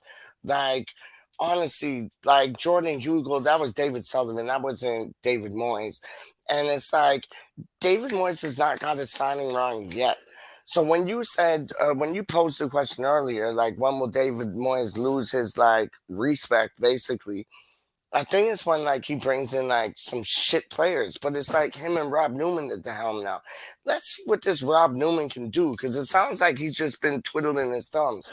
I don't know, PeacH. I don't know. I think Newman's giving him targets, right? Yeah. I think that Newman is the reason why a guard is here. Word, 100%. Yeah, so I don't think that's a Moyes type scouting mission. That's a Newman one. 100%. That comment there, I just want to get to that comment, yeah? Yeah, please do. And I think Budgie's on mute anyway, always gone. Budgie just left for a minute. What's that, James? Would you go in for Henry now? Brentford got Hickey. Is that the one you're on about? Yeah, I agree with you. 100%. Go and get him out of Brentford. I've been calling for this man for the last... You have done. 18 months. Yep, got to be like even when he was in the Championship, I was like, get him to West Ham. Good player. Yep. One thing we need. Listen, Cresswell's been a good servant to West Ham, but last year we all know that he gets done for pace. And every time. And teams are targeting that left hand side. because they know How that. many times did they do that last season, dog? Always on the left-hand side because they know Cresswell don't got the legs. Like, he's good at dead ball situations, but you take the man on one-on-one, man to man are skinning him. They're skinning him. Like, no, I agree with you 100%, dog. Like, yes. Any questions, Yes, fire them yes, in, yes, and me yes. and Peach will answer them. No, 100%. For me, when I look at Rico, he's the sort of player that West Ham need. West Ham need that sort of. Agreed. One thing West Ham do need this summer is ball carriers. We've got no ball carriers at the club. We've got one. I think Matsuaku's a ball carrier. Honestly, I think Matsuaku's a ball carrier. I think he's our best ball carrier. But that's all he can do, isn't it? I know. He's a middleman. That's it. Like, he can't do nothing else besides that. But it's like, no, I think Matsuaku is like our ball carrier. I think. Hello, Budgie. Welcome back, my friend. Thank you. So James just posed a question. Who? Oh, it's echoing a bit, dog. Oh no, I've switched it off. Sorry, you sorted it out. I was listening to you on TV when I had to go and do something. So James said about like we're lacking ball. Okay, first off, we need a left back. Because Cresswell's losing his legs, and we need a ball carrier. I said I think Matsuaku is a ball carrier. What are your thoughts on that? And just James. Matsuaku is a ball carrier, but he's not a defender. I agree. Yeah, 100%. Whereas Cresswell is 100% a defender first and foremost. And a dead ball specialist. For me, Matsuaku, if you're going to keep him, if you're going to use him, you play him up on the left. Simple. Yeah. Further up the field, if you're going to use him. But then if that's the case, where do you play whoever would normally play that position, which would be either BaNaNa or Fornals, I would suppose. Well, in that case, you've got to then rotate the centre, really, in my opinion, if you're going to play Matsuaku on a regular basis. 100%. This is what I'm thinking. And the number 10 needs to be rotated to see where the best of them is. Word up, and this is why I look forward. And that's what I would personally do to find my best number. I agree I'd with rotate you. them. Like this is why the likes of Chester's for like central midfielder, the likes of Connor Coventry coming back, the likes of Langelo not being sold because he can operate in the 10. And I thought Langelo, is it just me, boys, or did Langelo, like I call him Langelo. But did Langelo do like a good job in Europe when like Moyes played the youngsters? I thought he did immense. I thought he played excellently. Exquisite. Yeah, me too. Me too, man. Me too. Yeah, man. Brentford have signed Hickey, and they've also signed who was it? What they signed? Keane Lewis Potter. It was. Keane Lewis Potter. That's it. Yeah, so they've signed Keane Lewis Potter as well. Happy. That's it. Just so you know, which for me is the most choking one out the pair. God, yeah. I've been raving about Keane Lewis Potter for like 8 months now. Every time. And what's irritating me more than anything is West Ham have got to step up their game now in this transfer window. They have to go out. And I said this, right? I don't know if you agree, but West Ham have to make some statement signings, statement of intent signings. Yeah. I think we've made 2 signings so far. I think they're both a statement of intent. To be honest, I mean, for me, Areola is our marquee signing. It doesn't matter who we get, even if we went and got Lionel Messi right now. I still believe that Areola is our marquee signing because we needed a keeper like him to be on our books. Yeah, he was only on loan, and I was always on tent rooks as to whether he may get recalled by PSG or whatever. Now that can't happen. Now that he can be our number 1, and the amount of effort and work rate that he has, and the commanding of the box, etc., is everything we need in a goalkeeper. He's vocal. We have signed the perfect player for the position. Agreed. In my opinion. Yeah. Agreed. So therefore, that makes it a marquee signing, regardless of the player. Regardless of his stature or his status out there in world football, it makes it a marquee signing for us because we've fulfilled all the requirements of what that job entails. Yes. If you do that, that makes it a Yes. marquee signing. And let me tell you, You know. Budgie, like Budgie, number one, I agree with you, and I'm sure James does as well. Like that is a number one marquee signing. The other thing is that everybody thought, and I said this on the show the other day, but everybody thought he was like already with us because like he was with us for a year. Homeboy has not had a club for like 3 years. Like Newcastle were after him, Fulham were after him. He's now found himself in a new home. He found a home. One that wants him. One that wants him, mate.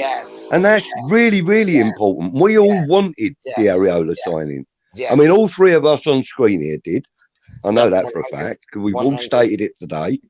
And I have never heard or seen in the comments in any of the shows that I've watched or partaken in, I've never seen anybody say, let's get rid of Areola or let him go back or whatever. Nobody has said that. So, you know, that is another requirement also in making that a marquee signing is that, you know, the supporting fan base is behind the signing. And don't get me wrong. Don't get me wrong. Like Budgie and James, don't get me wrong. Like Fabianski ain't put a foot wrong. Like, do not get me wrong. Homeboy has been immense for us. He's been brilliant. But it's like Areola is like that new. You know how like a year or so ago when WeStHaM started like really winning and challenging for 2 things and qualified for Europe and doing 2 things, it's like that was a new WeStHaM. Areola is like the perfect like poster boy for the new WeStHaM. Do you get what I'm saying? Word up. Earlier on, before I came on here, yeah, I was watching Gates's, you know, Force from Iron. I was watching the tier list that he did with Gonzo. He only just released it yesterday. But I was watching it and I haven't finished watching it yet. I have to be honest, but I'd got up to the point with Fabianski. Now he made a really valid statement, Gonzo. Let me hear it.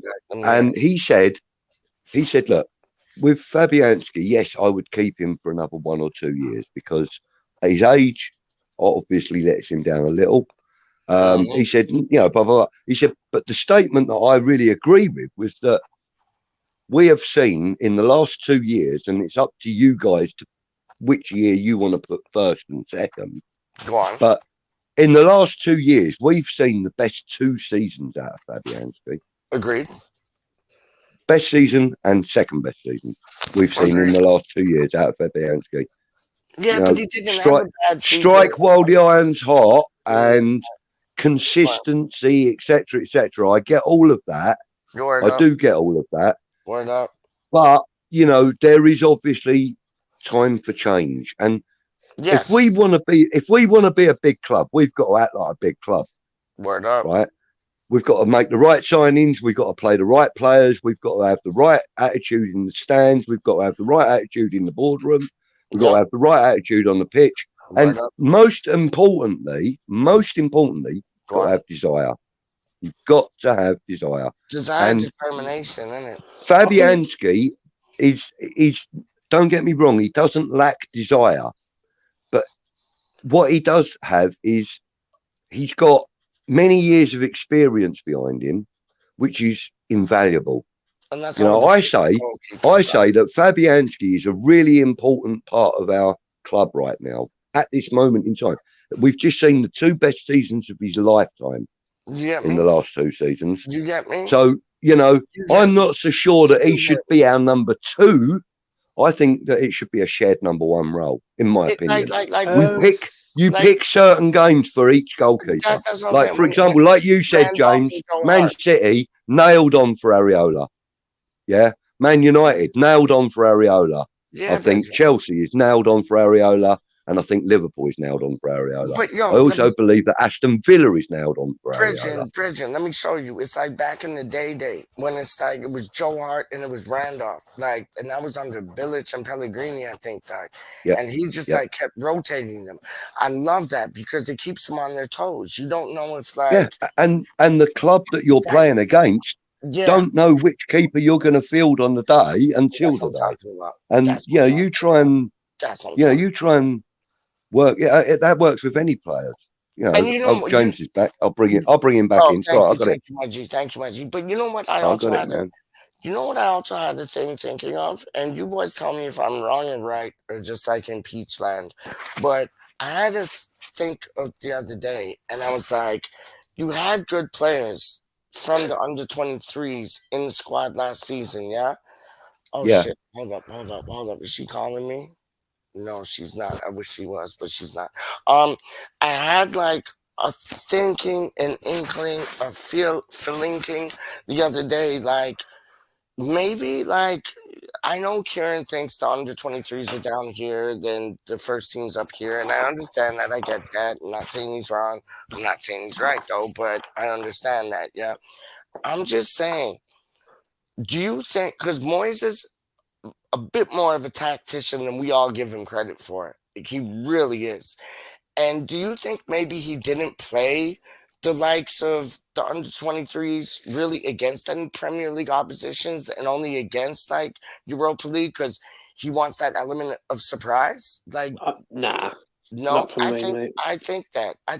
Like, I just don't think he trusted you. I believe that there's a lack of trust in their ability to cope with the scenario, with the situation. Okay, you know, I mean, there is a massive gap between under 23 and Premier League. But I think he's going massive for element gap. of surprise, but not just in playing ability or stuff. Yeah, it's mentality as well. Word up. You know, mentality is a really, really important part of playing in the Premiership or in any major competition. Makes mad and sense. so, you know, this is why, you know, ex-England managers, you know, they favoured certain players because the mentality's right. You know, and you know David Moyes favours certain players because the mentality's right. And you know what, Budge? When Anton's name has been mentioned like a million times in this stream, but like when Anton went to St. Andrews the other day, he said the togetherness and family-like atmosphere amongst the players. But it's going to be like that, though, PeacH. Like, listen, any club. It's not at every club, dog. It's not. Yeah, I know, but I can't. Listen, I just want to get back to what Budgie was saying because my internet cut out and about Fabianski. I know. I'm going to be right back. So I got to brew myself a tea. I'm not disagreeing with you that the last 2 years he's been pretty decent. I won't like lie about that. But over the last 2 years, we've had a better defence than we've ever had. Like before we went, we was going down the pan like with Diop and Balbuena. So for me, is it a bit sentimental that this with Fabianski rather than like I agree with what Happy says there. It says like sounds a bit sentimental to me, Budge. Ario is the better goalkeeper, and we need to progress, not stagnate. It's 4 from the top, 4 from the bottom. Sorry. Oh God, I've gone and lost the other bit. Where are we? This one here, right? Here we go. Sounds a bit sentimental to me, Budge. Areola is the better keeper. I agree. And we need to progress, not stagnate. Yeah, I agree. But what I'm saying is that, you know, if you've got a player with that much experience and that much time with the club, and you're not going to release him or you're not going to sell him, you're going to keep him at the club. And he has done a decent job this season. He's done the best job. He's, you know, in the last 2 seasons, he's done the best job he's ever done for us. You know, why would you then turn around and say, right, that's it now, you're just number 2? You know, I wouldn't do. Yes, there is a certain amount of sentimentality about it. There's also a certain amount of tactical awareness about it as well, because, as I said, there are certain clubs that you would play in the Premiership that, you know, Fabianski is the perfect keeper for. You know, it's difficult to explain if you haven't played that position, which I never have. I've never played in goal, but I don't think I kind of know what I kind of know what I like in a keeper, and Fabianski's got it in bucket loads, and so has Areola. You know, Fabianski lacks the command of the box for me, and that's all he lacks for me. That is all he lacks, is the 18-yard box command. That's it. Areola's got that. And there are certain teams that you're going to play against where you need that, like the likes of Liverpool, the likes of City, you know. Whereas I mean, see, for example, Brighton, right? Every time we played Brighton, they beat us or we've drawn. Yeah, don't beat Brighton. We've never beaten them in the Premier League. Maybe that is a club that we should put Areola in goal for, just to see if that's the difference, if you know what I mean. You know? Yeah. You know, there's times when, you know, I don't get me wrong. If it was me, I was the manager, and I said I'm going to rotate the keepers, it wouldn't be on a week by week basis. It would be on a game by game basis, and therefore Areola would probably get the nod 2/3 of the season for me right now. You know what I mean? Yeah. Clubs like Newcastle, for example, I would definitely play Fabianski because that's where you need a 6-yard box keeper. But yeah, it seems like Newcastle where they like to try and get into the box and tap in. Arsenal, Fabianski's got his name written all over that game for me. You know, and that's all I'm saying, James, is that there are a handful of games that I would not rule out Fabianski for. Would you say though West Ham are a bit sentimental with players? Well, definitely, as a club and as a fan base. Yeah, you know, it just seems we like are to me sentimental. That we can't let go of.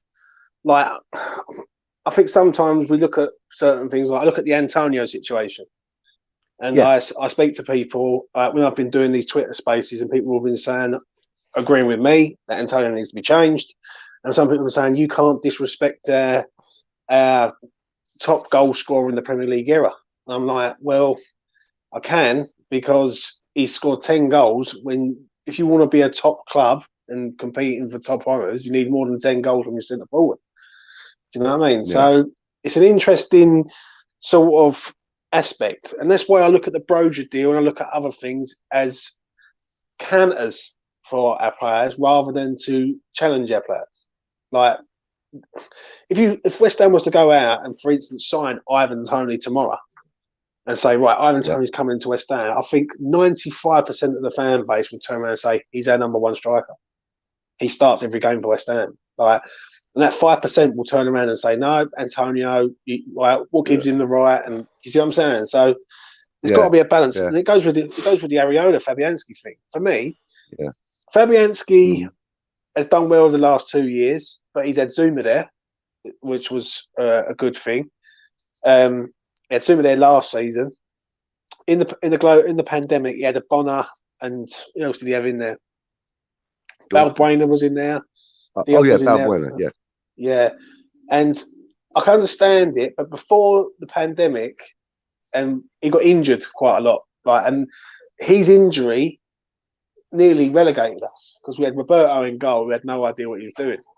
So I think Fabi's been a great servant to West Ham. Don't get me wrong, but I think sometimes you just got to go. You got to hand the baton over to someone new and say, this is your role now. Do you know what I mean? I get it. And, you know, like I said, you know, for me, Areola would definitely get the nod more often than not. But, you know, I still think Fabianski's got a role to play at the club.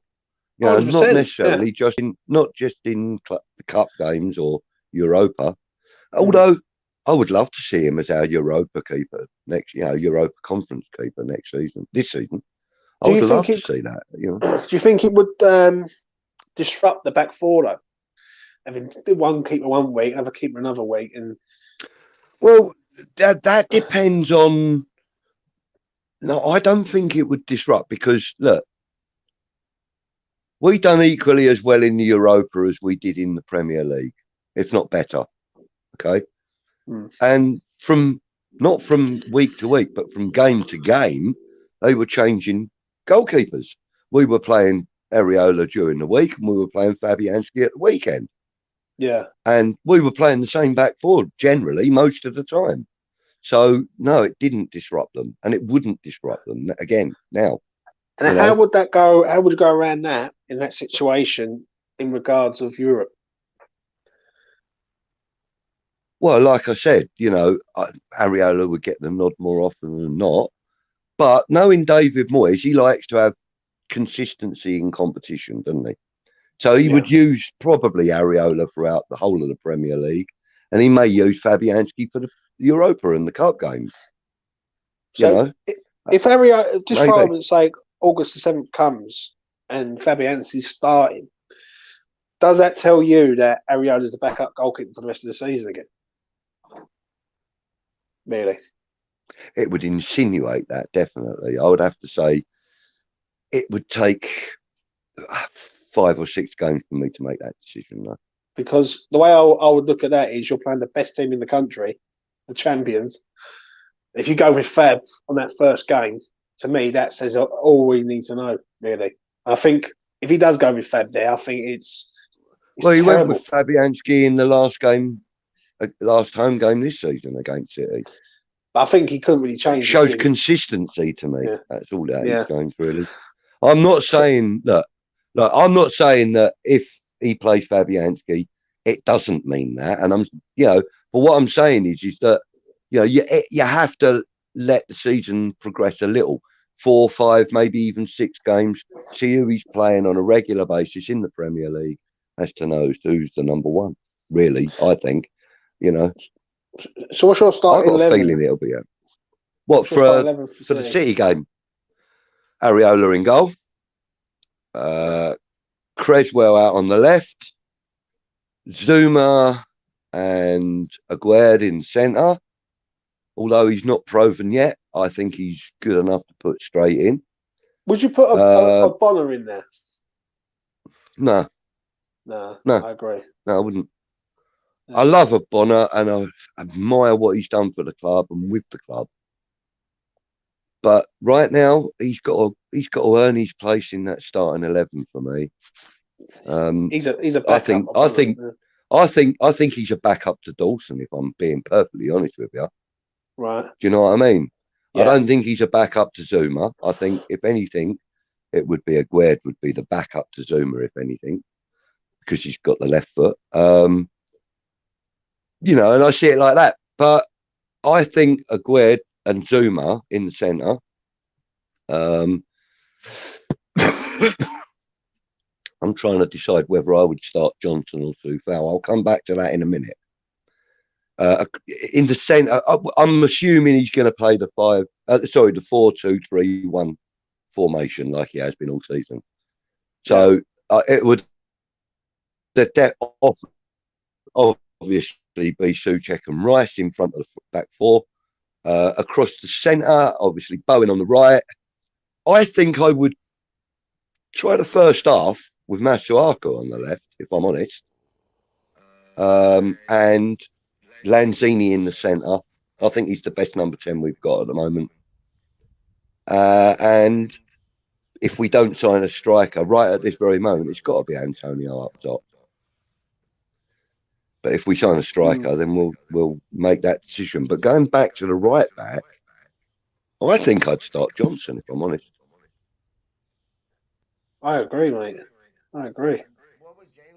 I agree. I agree with you on that thing. If I'm being honest. I'm getting some feedback since you came in, PeacH, by the way. And we're not hearing you. Anyway, let's see what's in chat. Let's see what's happening in the chat. Yeah, hang on, I missed that. I want to go back because another one came in. Where's it go? Oh God, I've missed so many comments. That one's quality. We bottle Brighton. We do, and that's why I'd like to see Ariolo going against him. Ariolo is great keeper. How much better can he get playing week in, week out? In fact, he could get so much better, I suppose. I mean, is there a peak for a goalkeeper? I don't think there is. He's a great shot stopper. He comes out for the ball and, makes the ball his when it's, when he's challenging for the ball in the air and stuff. Distribution's brilliant. It seems like I'm chatting to myself here. Nobody's talking. PeacH, you're frozen. So we'll go through some more of the comments. Look. We will see if Oggy is back in the first team when fully fit rather than Zuma and Aguerd. I agree, but I don't think Oggy will be first choice. I really don't. And then it will be sentimental, in my opinion. Yeah, if Oggy comes in to start, yeah, it would be sentimental, definitely. Gaza says we need the other players to come in and let it be a happy place to be. Correct, indeed. And you know, we know that that's how it's been for the last 2 seasons. It's been a happy place to be. This manure rubbish is getting on my nerves. Ronaldo failed to turn up for training. Who cares? Yeah, well, we don't talk about United on here, so stop bringing it up. Why wait until Fabs is absolutely shy? Oh, there we go. Shy before we play the better keeper. I'm not saying that, Happy. I'm not saying that. I just don't get it. Other clubs bringing in replacements for far earlier than we ever do before. It's detrimental to the team. And I'm not saying that we should play Fabianski over Areola, because Areola is a better keeper and he is the one that we should be playing. But I still feel that Fabianski's got a job to do, and there are certain clubs, certain games that we should play him. He's 37 now. He has been a good keeper for us, but we need to start thinking about his replacement. Yeah, agreed, Gaza. Agreed. But we've got him for another year at least, so let's use him for another year.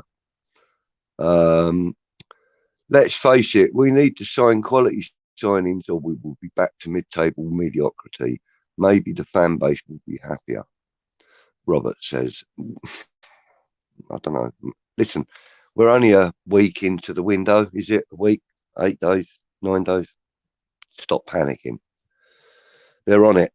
We'll have at least another 3, maybe 4 signings, I reckon. Even if we don't get additional players, we'll replace the ones that are going. So, and you know he likes to work with a small squad, so there you have it. Creswell needs replacing far more than Antonio this season. Agreed. Creswell's slowing down. Still has a good haircut, though, doesn't he? Let's be honest. Always got a good haircut. The only player that should play every game, in my opinion, is Zini. No bias, obviously. No, of course not. But for me, the only player that should play every game is Zuma or Rice. But hey, Zini's good. We love Zini. We need a proper striker, not a winger turned striker, or a right back turned winger turned striker. And Happy says, I can't even read it. I'm going to have to wait for it to come up on that screen there, because I've lost the bottom half of my screen on the phone. Got to run, guys. We'll catch up later. Oh, sorry to hear that. Okay, well, enjoy your day at work. Don't do anything dangerous. And be happy. See you soon, love. Take care. Listen, guys, I'm going to go off screen for 2 seconds. I'll be back. But please, don't go anywhere. I will be back.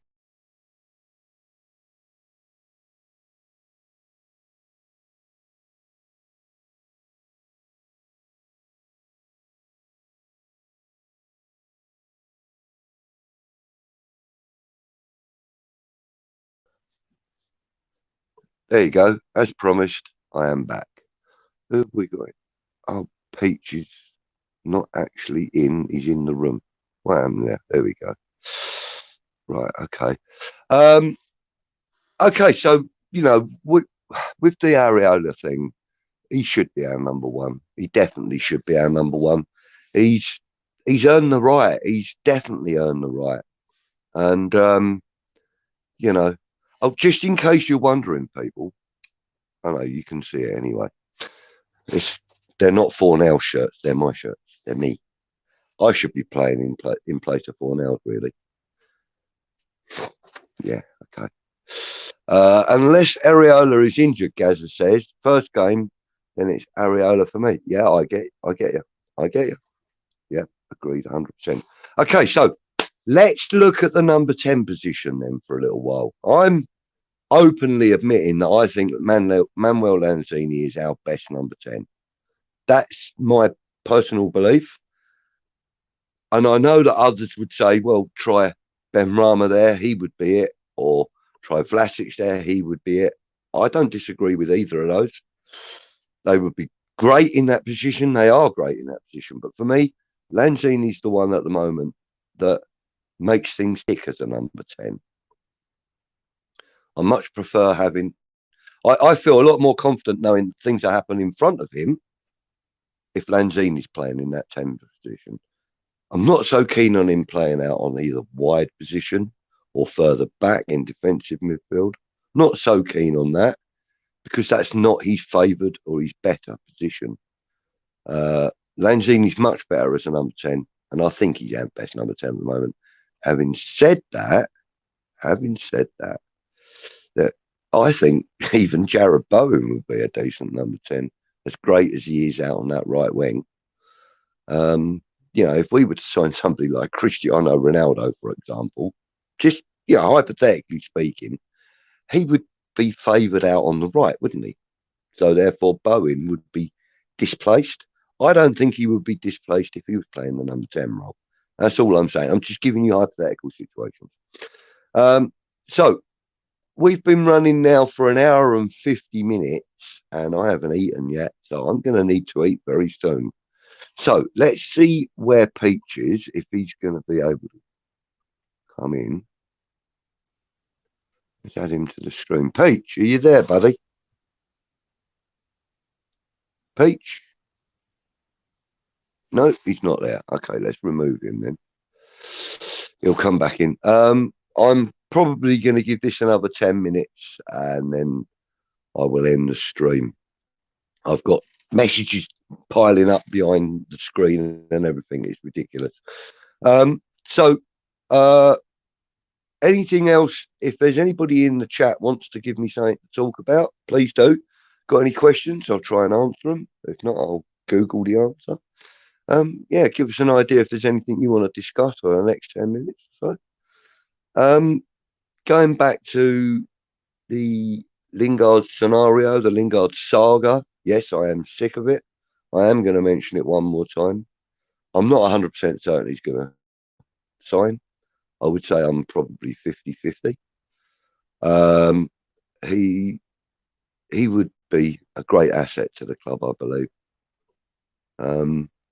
But if we don't get him, I'm not going to miss it. We didn't miss him last season, really. Let's be fair. We got to the semi-finals of the Europa. You know, we qualified for Europe in 7th place.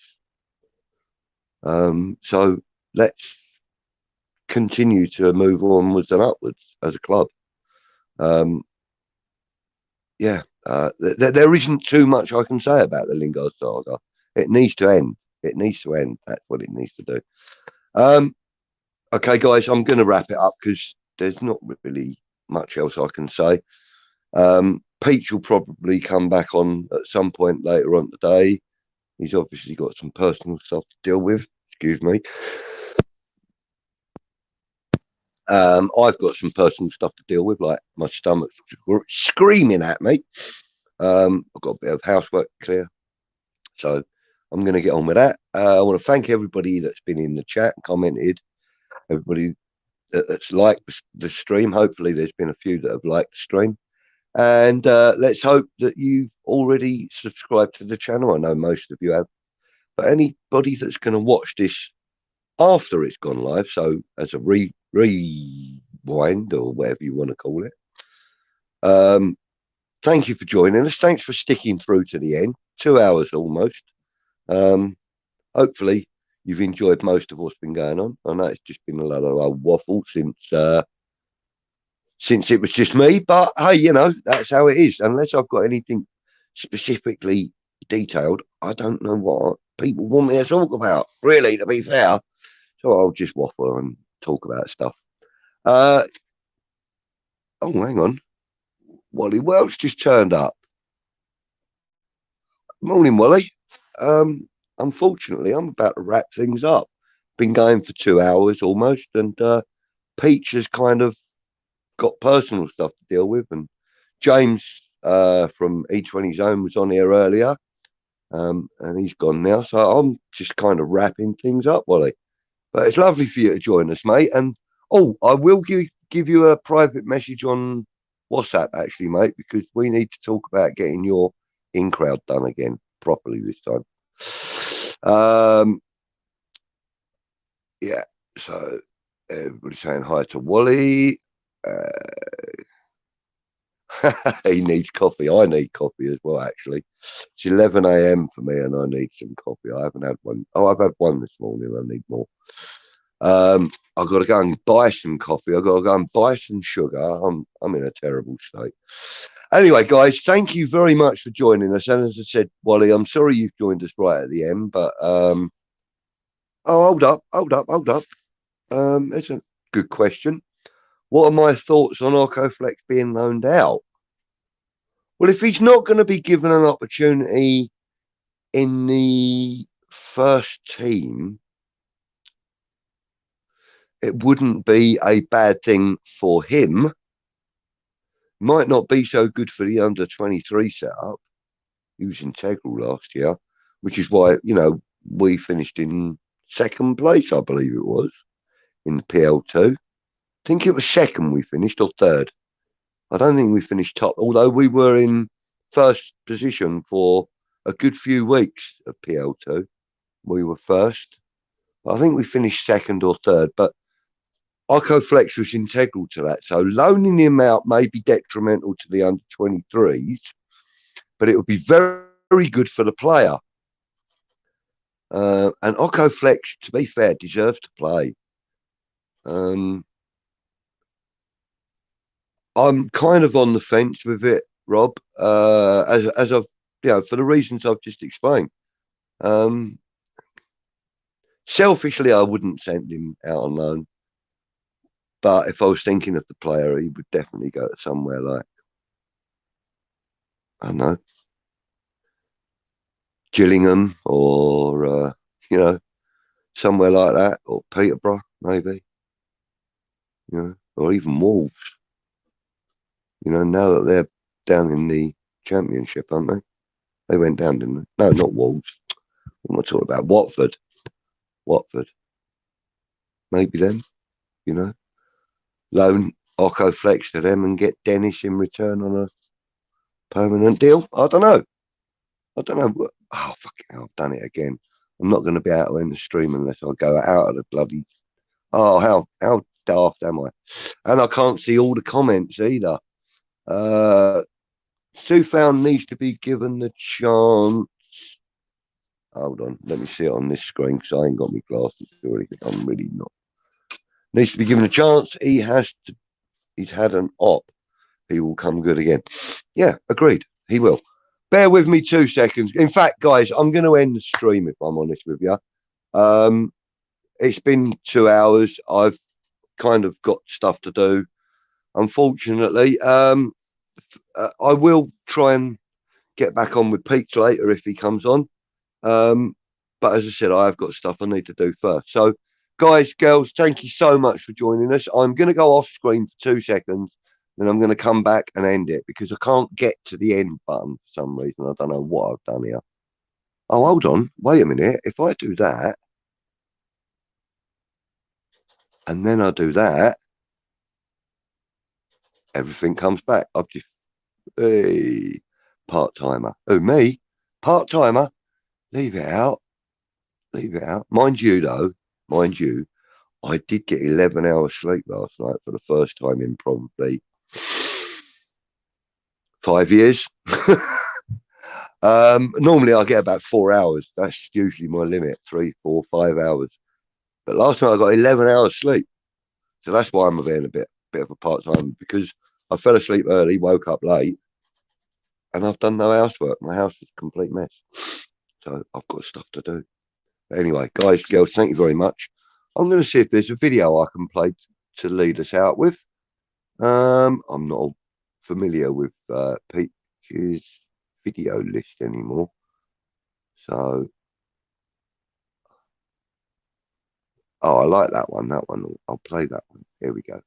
Guys, girls. Oh, he's back. Oh, he's come back. PeacH, I need to go, mate. I've got stuff to do. There he is. Look, he's back. But PeacH, I need to go, mate, because I've got to eat and I've got to clear up and I've got to go and get some shopping, man. I've got lots to do, bud. But thank you so much for inviting me on earlier. I was going to play a video to close. Of course, yeah. I was going to play a video, but I will play the video and then I'll bugger off and you'll be here. Okay, All right. done. Much love, man, and Yes, sir. send my love to you know who. Yeah. 100. Cool. All right, buddy. Take care. No, let's have a massive. Let's have a look. What we're going to do on the old Guinness thing today, then? Ooh.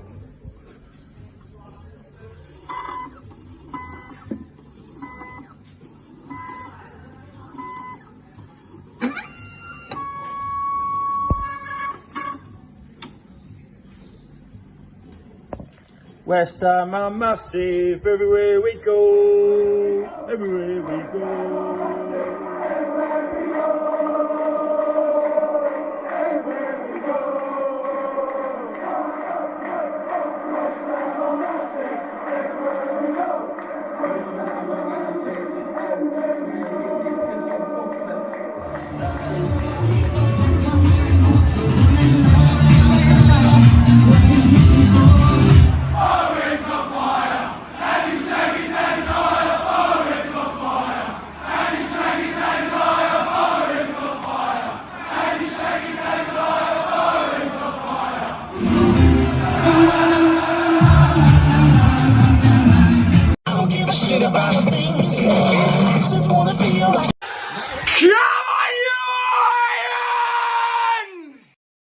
Yo, see, I was gonna play that video, but it had the new Eminem track in it, and copyright would have done did me, and I don't want to get done did when you had the likes of like James Fever up in the building.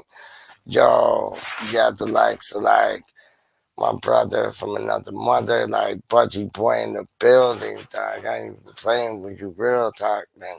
So PeacH is in the building, and PeacH is gonna go through the comments. I got to take responsibility for these things now. You get me? Gaza is saying, hold up. What's that? Part-timer? I ain't no part-timer, dog. I'm real things, dog. I'm like full-timer things, dog. I just went out to like get a breath of fresh air. You get what I'm saying, dog? Real things, man. Are you in part-timer? I put more effort into this than like man put into like tying their shoelaces up, dog. How you mean, man? Guys is saying, I do think we need another number 10 to bring in to compete, not complete, but you know, that sounds dope too. Compete and complete with Lanzini. Like, Lanzini can be a number 10, no doubt. But if we bring in another number 10 in, not only would they compete with Lanzini, they would complete Lanzini. You get what I'm saying? It's like when like you find your other half. It's like Lanzini, I'm sorry, Happy Hammerhead, but Lanzini needs competition. Because right now, for now, it's like he's more of a defensive, like number 8 rather than a number 10. You get what I mean? So it's like we need some competition for that number 10. King Lewis Potter, he's more of a striker though, isn't he? So that would have been ideal, but yeah, he went to Brentford. But like a number 10, like he's not a number 10 though, is he? But Ericsson would be dope. I take him all day long, any day of the week. Real talk, man. Just have a defibrillator or whatever, like close by. So if homeboy gets in a position where, you know, his ticker's not ticking, we can look after the boy. You get what I'm saying? But it's like, nah, man, we do need the number 10. I would think like somebody in the likes of Loftus-Cheek. Like Loftus-Cheek could play a number 8 or he could play a number 10, but you saw Chelsea, they were playing him as like a center forward sometimes. So it's like I'd have Loftus-Cheek in there as a number 10. He's big, he's strong, he knows, like he thinks 2 steps ahead. I'd have him as number 10 any day of the week, dog. Like that would be a dope combination. Like Lanzini comes on, then you got Ruben Loftus-Cheek coming on. That's showing danger in the eyes of the opposition. They'd be scared. And we ain't been able to bring anybody off the bench who makes the opposition scared. You get what I mean? And we need to be able to like bring those players off the bench to make the opposition like, oh shoot, what do we do now? Sheesh. Real talk, man. Like we need them things, man. And I think we'll get those things still, man. I think this will be like, well, we waited 1 transfer window, 2 transfer window, 3 transfer window. We ain't got nada. So I think this is the time when Moyes has to step up to the plate. Rob Newman has to show his worth. Krasinski, like, dig in your pockets, Danny K. Dig in your pockets, dog. Like, yo, these owners that we got, if you're going to do something now, because you're going to leave in a year. So do something now before you done sell Declan Rice and cash out. Do something now. Honestly, like, it only makes sense to me. I don't know. Is that the only person it makes sense to? Maybe so, maybe no. We'll see how it go.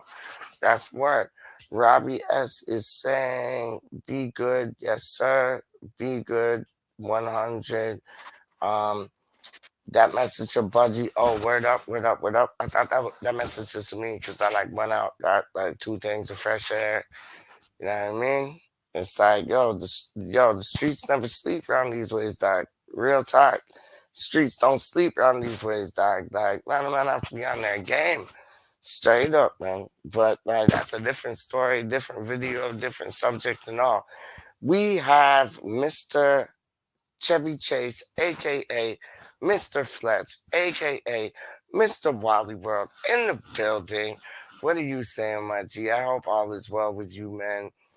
Real talk, my boy. Like, honestly, man, that is my dude, man. My bro, dog, straight up. Wally World, Pepino. I'm calling him Pep. I know his name's Peppy. Don't get me wrong. I do know his name is Peppy. But Pepino. How you mean? Pepino. Like, they call my dad that because, like, yo, my dad got a bit of Spanish in him. I done told you this. And, like, yo, when the sun comes out, homeboy turns into, like, yo, he turns into, like, some tan man. Like, remember the tanned mom girl? She went to, like, the sunbeds and just got all tanned up. It's like, my dad don't even have to do 2 things. He goes out in the sun and he's tanned, like, tanned mom, dog, straight up. But big up yourself, Wally World. You don't know. Yeah. Thank you very much for all of you who joined the live chat tonight or this morning. I don't know what day it is, what hour it is, what anything is, whatever it is. All I know is that you got a peach, you got an avocado, you got a ToMaTo, you got a banana, you got a papaya, you got all them things. It's fruits and vegetables, dog. Straight up, man. How you mean, man? WeStHaM United, dog. Random things, dog. How you mean, man? Yo, so yeah, big up Fever and Budgie for joining tonight. That was awesome. That was wicked. Much appreciated. And yo, I want to show you this UFO clip that I got. I showed Wally, but I don't think I can show y'all because I have to put it on mute. And I don't know how to put it on mute, dog. Like, hold on. Let me try. It's just going to mute my mic. It's not going to mute the video. It's not going to mute the video. And I don't want to, like, put it on and then, like, you know what I'll do? Oh, what? Sun's coming out. Wicked. Sun's coming out. And I still got one of these, dog. Like, yo, it's 5 o'clock somewhere. You get what I'm saying? Big up Karen, because I know it's 5 o'clock in, like, Brisbane, dog. Robert Singleton is saying, PeacH, do you remember Pepe Le Pew? The cartoons? Of course I remember Pepe Le Pew, dog. You know how many skunks I see around these ways, dog? Real things. You know how many skunks I see around these ways, dog? And they look so cute. Like, I wouldn't mind having, like, a pet skunk if it didn't, like, stink so much, dog. If it didn't stank up the building so much, dog. I'd have a pet skunk, dog. I'd have a pet, whatchamacallit, fox, if they weren't so, like, rah, rah, rah. I'd have a pet raccoon, dog. Like, real things. I had a dream the other night that I had a pet raccoon, man. It was odd. But, like, yo, animals are us, dog. Us are animals, dog. Like, we're animals like they're animals, dog. It's word. Like, that's real talk. Like, honestly, like, I love animals. Animals are the bestest. Like the animals. Even though we're animals, yo, I love animals. Like, yo, if stunks, it stunks. See, I'm thinking too ahead of my stuff because I was thinking like stunk, like skunk, and then I said stunks. But it's like, yo, if skunks didn't stink so much, I'd have a pet skunk any day of the week, dog. Any day of the week. That's a cute little thing. Like, if raccoons like claws weren't like out to like, I don't know, rip your face open, I'd have a pet raccoon. They look like little badger bears, dog. How do you mean, dog? Yo, I'd have a bear, like a little black bear is like a pet dog. That would be dope. A little black bear pet dog, that would be dope. Or a little like chimpanzee. They're like freaky deaky, dog. I remember when I went to like the Rock of Gibraltar and like, yo, there were chimpanzees everywhere, dog. All they wanted was food. I was like, yo, you're my type of animal, dog. Because all you want is food. All I want is food. You're my type of thing, dog. Like, oh, chimpanzee? I'm thinking too ahead of myself. I want to say chimpanzee, but I was just about to call it like chimpanzee. No, it's chimpanzee, dog. PeacH, get it right. But yeah, no, chimpanzee. I'd have a chimpanzee animal any day of the week as a pet. 100%. 100%, dog. So you got like skunk, raccoon, black bear, chimpanzee. What's the other one I said? I forget. Well, what else would I have as a pet? If I could have a pet, what else would I have as like a pet, dog? Fox, that was it. Fox. Because I think foxes are cute. Straight up. And they're like cool. Like a fox is a fox is a fox is a fox. Honestly. What other animals would I have, dog? I'd have a seal.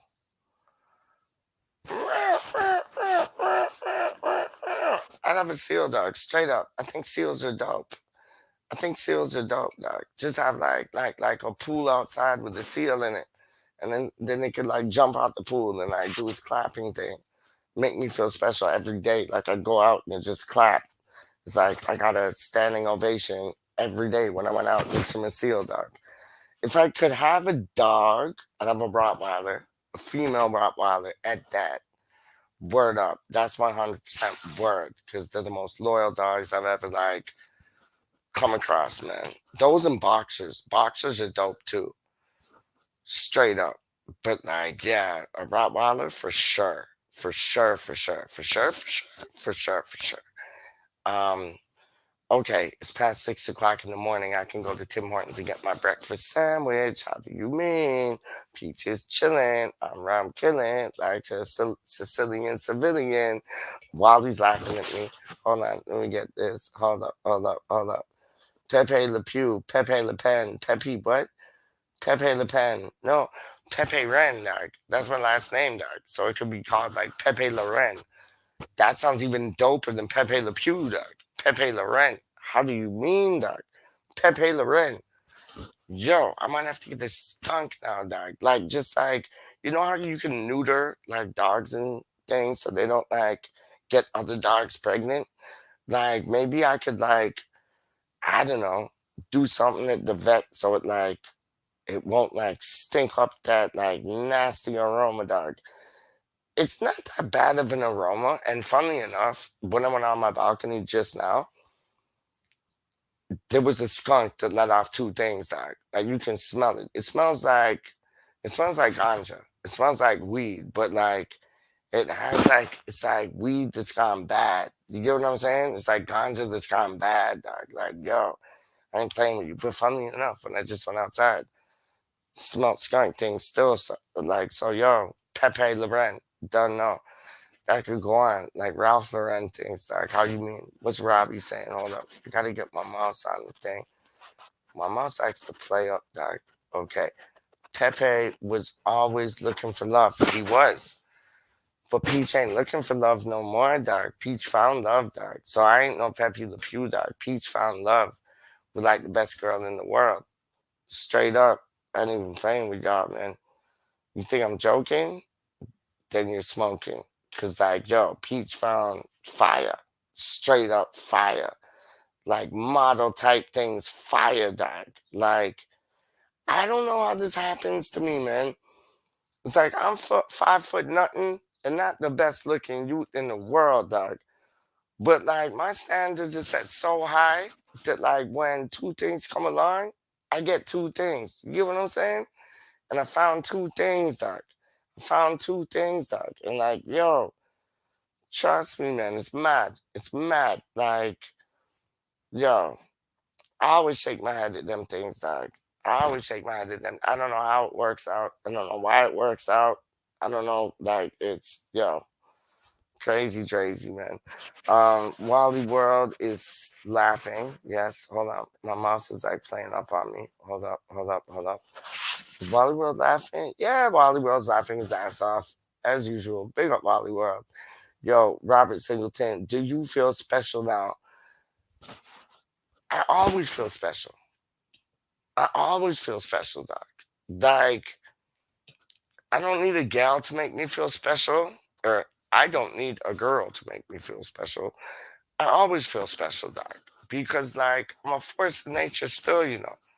Honestly, like they only made one peach, and when they made that peach, like, yo, they broke the mold. They broke the mold. Like, honestly, Doc, they broke the mold, man. Like, yo, I should have been like, my life should have been done 1, 2, 2, 1, 2 times, 2 times, 3 times, 4 times, 5 times, Doc. It's like, trust me, man. They broke the mold when they made me, Doc. Eventually, my time will come to an end. I get that. But it's like, yo, they broke the mold when they made me, man. It's weird, man. I'm not bigging myself up. I'm just saying it how it is. Like, yo, they broke the mold when they made me, Doc. Like, trust me, man. And my first name is Matthew, and that's like what that means is like a gift from God. I don't even believe in God, Doc. And dog is God backwards. You know what I'm saying? But I don't even believe in them things. I believe in higher power things. Don't get me wrong. Don't get it twisted. I believe in higher power things, but I think God is like an imaginary friend for adults. I really do. I'm not playing. I know a lot of y'all will not agree with me on that. I get that. I respect that. 100% that. That's just my opinion. You know what I mean? Everybody has opinions like belly buttons, ears, and noses, dog. Real talk. Like, yo, real things, man. Wally World is saying, hold up. What is your go-to at Hortons? Okay, so we call it Timmy's down here, by the way. We don't call it Hortons, dog. We call it Timmy's, dog. Like, yo, you going to Timmy's? Like, you're on Instagram, you're on Insta, or you're on the gram. The gram sounds gay. Like, oh, you're on the gram? No, I'm not on the gram. I'm on Insta, dog. Like, yo, get it right. What I get at Timmy's, dog. My go-to is simply sausage on an English muffin. See, I so want to say English McMuffin because it basically is like a sausage McMuffin, but it's a Tim Hortons. And you know how many times like I've been in there and I've been like, could I have a sausage McMuffin? They're like, this isn't McDonald's. I'm like, oh shit, you're right. So it's like, yeah, I get a sausage, which is the same thing, like round sausage, like as they do it at McDonald's, with processed American cheese, funnily enough, on top, on an English muffin with like some butter on it.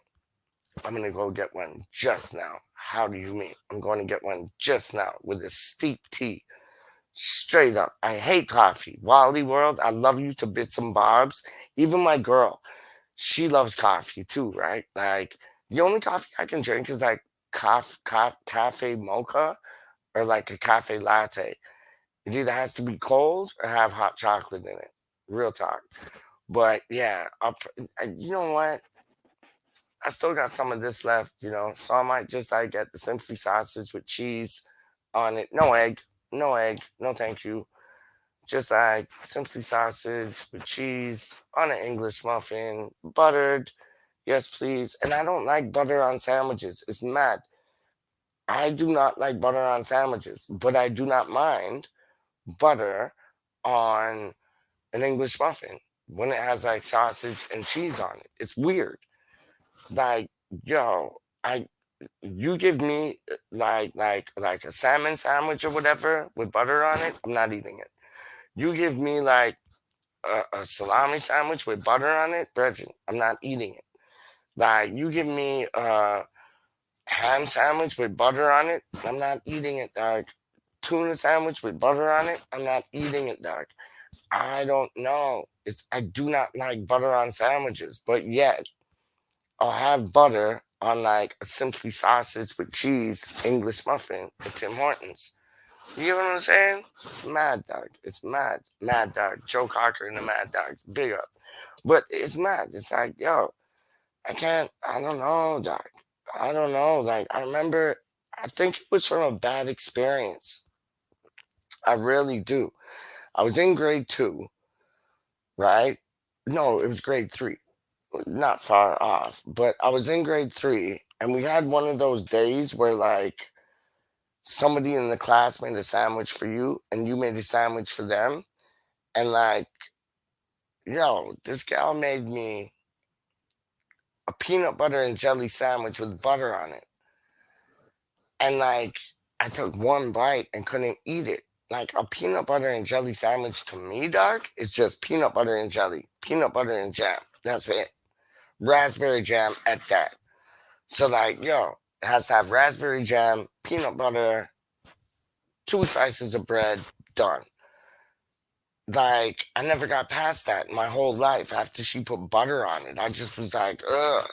And that was like in grade 3. And then when I went to England, my aunt, Christine, who's my mom's sister,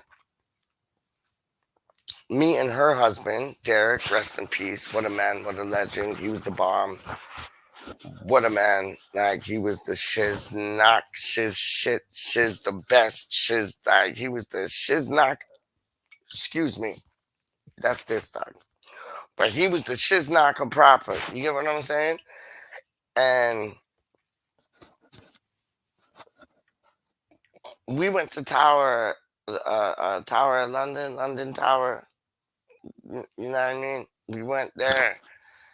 Tower of London. We went there, dog.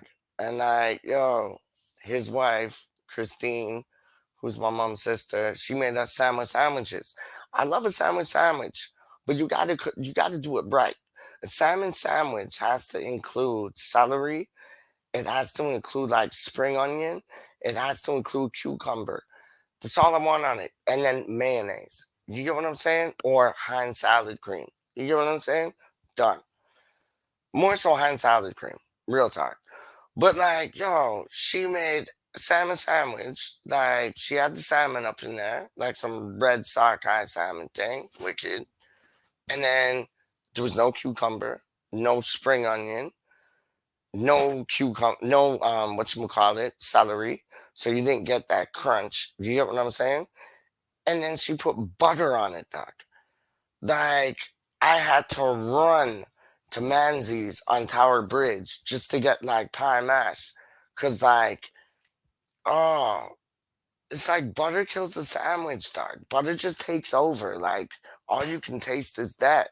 But yet, if I get a baguette, and like I chop off like the M part, like the knob part, the M part, and I put butter on that, yo, I eat them all day long, dog. If I get like, I like the things that they do in like the Italian restaurants, when they get like the balsamic vinegar and like oil, and then you just like, yo, spread that on some bread. That's dope.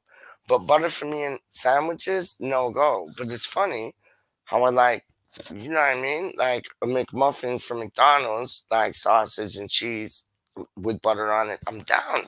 Tim Hortons, simply sausage with like cheese on an English McMuffin. See, I said McMuffin. See what happens? Oh my days. But on an English muffin, sorry. I'm down. Yo, you put them things on sandwiches? Not for me, dog. I don't know what it is, dog. Not for me. I don't know. It's weird. But yes, Wally, I'm going to go get a sausage. See, I was going to say McMuffin again. But I'm going to get a sausage, simply sausage with cheese, English muffin, just now. And they do the hash browns too, but nobody does the hash browns as well as McDonald's, dog. They have that locked down. You cannot go anywhere in the world and find a better hash brown than you'll find at McDonald's. That's word. That is 100% word. I'm just saying. I'm just saying. I am just saying, dog. And PeacH can't stop thinking about a girl. This in my world, but I got to stop thinking about that and think about the Simply Sausage muffin, English McMuffin. Yo, this girl's doing my head in, dog. Real talk. Like, it's turning into like flipping Love Island, isn't it? Love is land. Trust me. Love is land. And this girl is hot enough to go on Love is Land, aka Love Island, and pull anybody. And your boy got her, dog. How do you mean? Yo, living the dream. Straight up. What's Wally World saying? Hold up, hold up, hold up. Hold up, my stupid mouse. Hold up. Wait, wow, Timmy's okay. Easy there, Borat. Are you one of those tea drinkers? Oh, see why, oh why, oh why, oh why, oh why, oh why, oh why? Who is this person, dog? Who is this person? Who is this person, dog? Calling me baby and thing. I wonder, like, yo, makes you think, huh? Like, yo.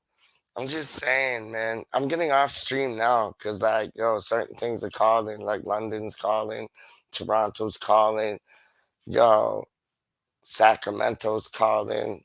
There's other places calling. Real talk, yo. I ain't playing with y'all. Yo, hold up. We got another comment from, I don't know who this is, but we got another comment from her. Oh, she's bigging up Wally. Wally's bigging up her. Word up. Hold up. Why is my mouse kind of stupid Cupid on me, dog? Hold up. Yes. Yes. Hey, Wally. Yes. Hey, Kimmy. Yes. PeacH has to go. I don't know. Put 2 and 2 together, and then you come out with 4. Trust me, I ain't playing. Real talk. How do you mean? Yo, let's have it, yeah? Like, why not? Why not? Why not? Like, why not? Why not? Why not? Why not? Let's have it. Let's have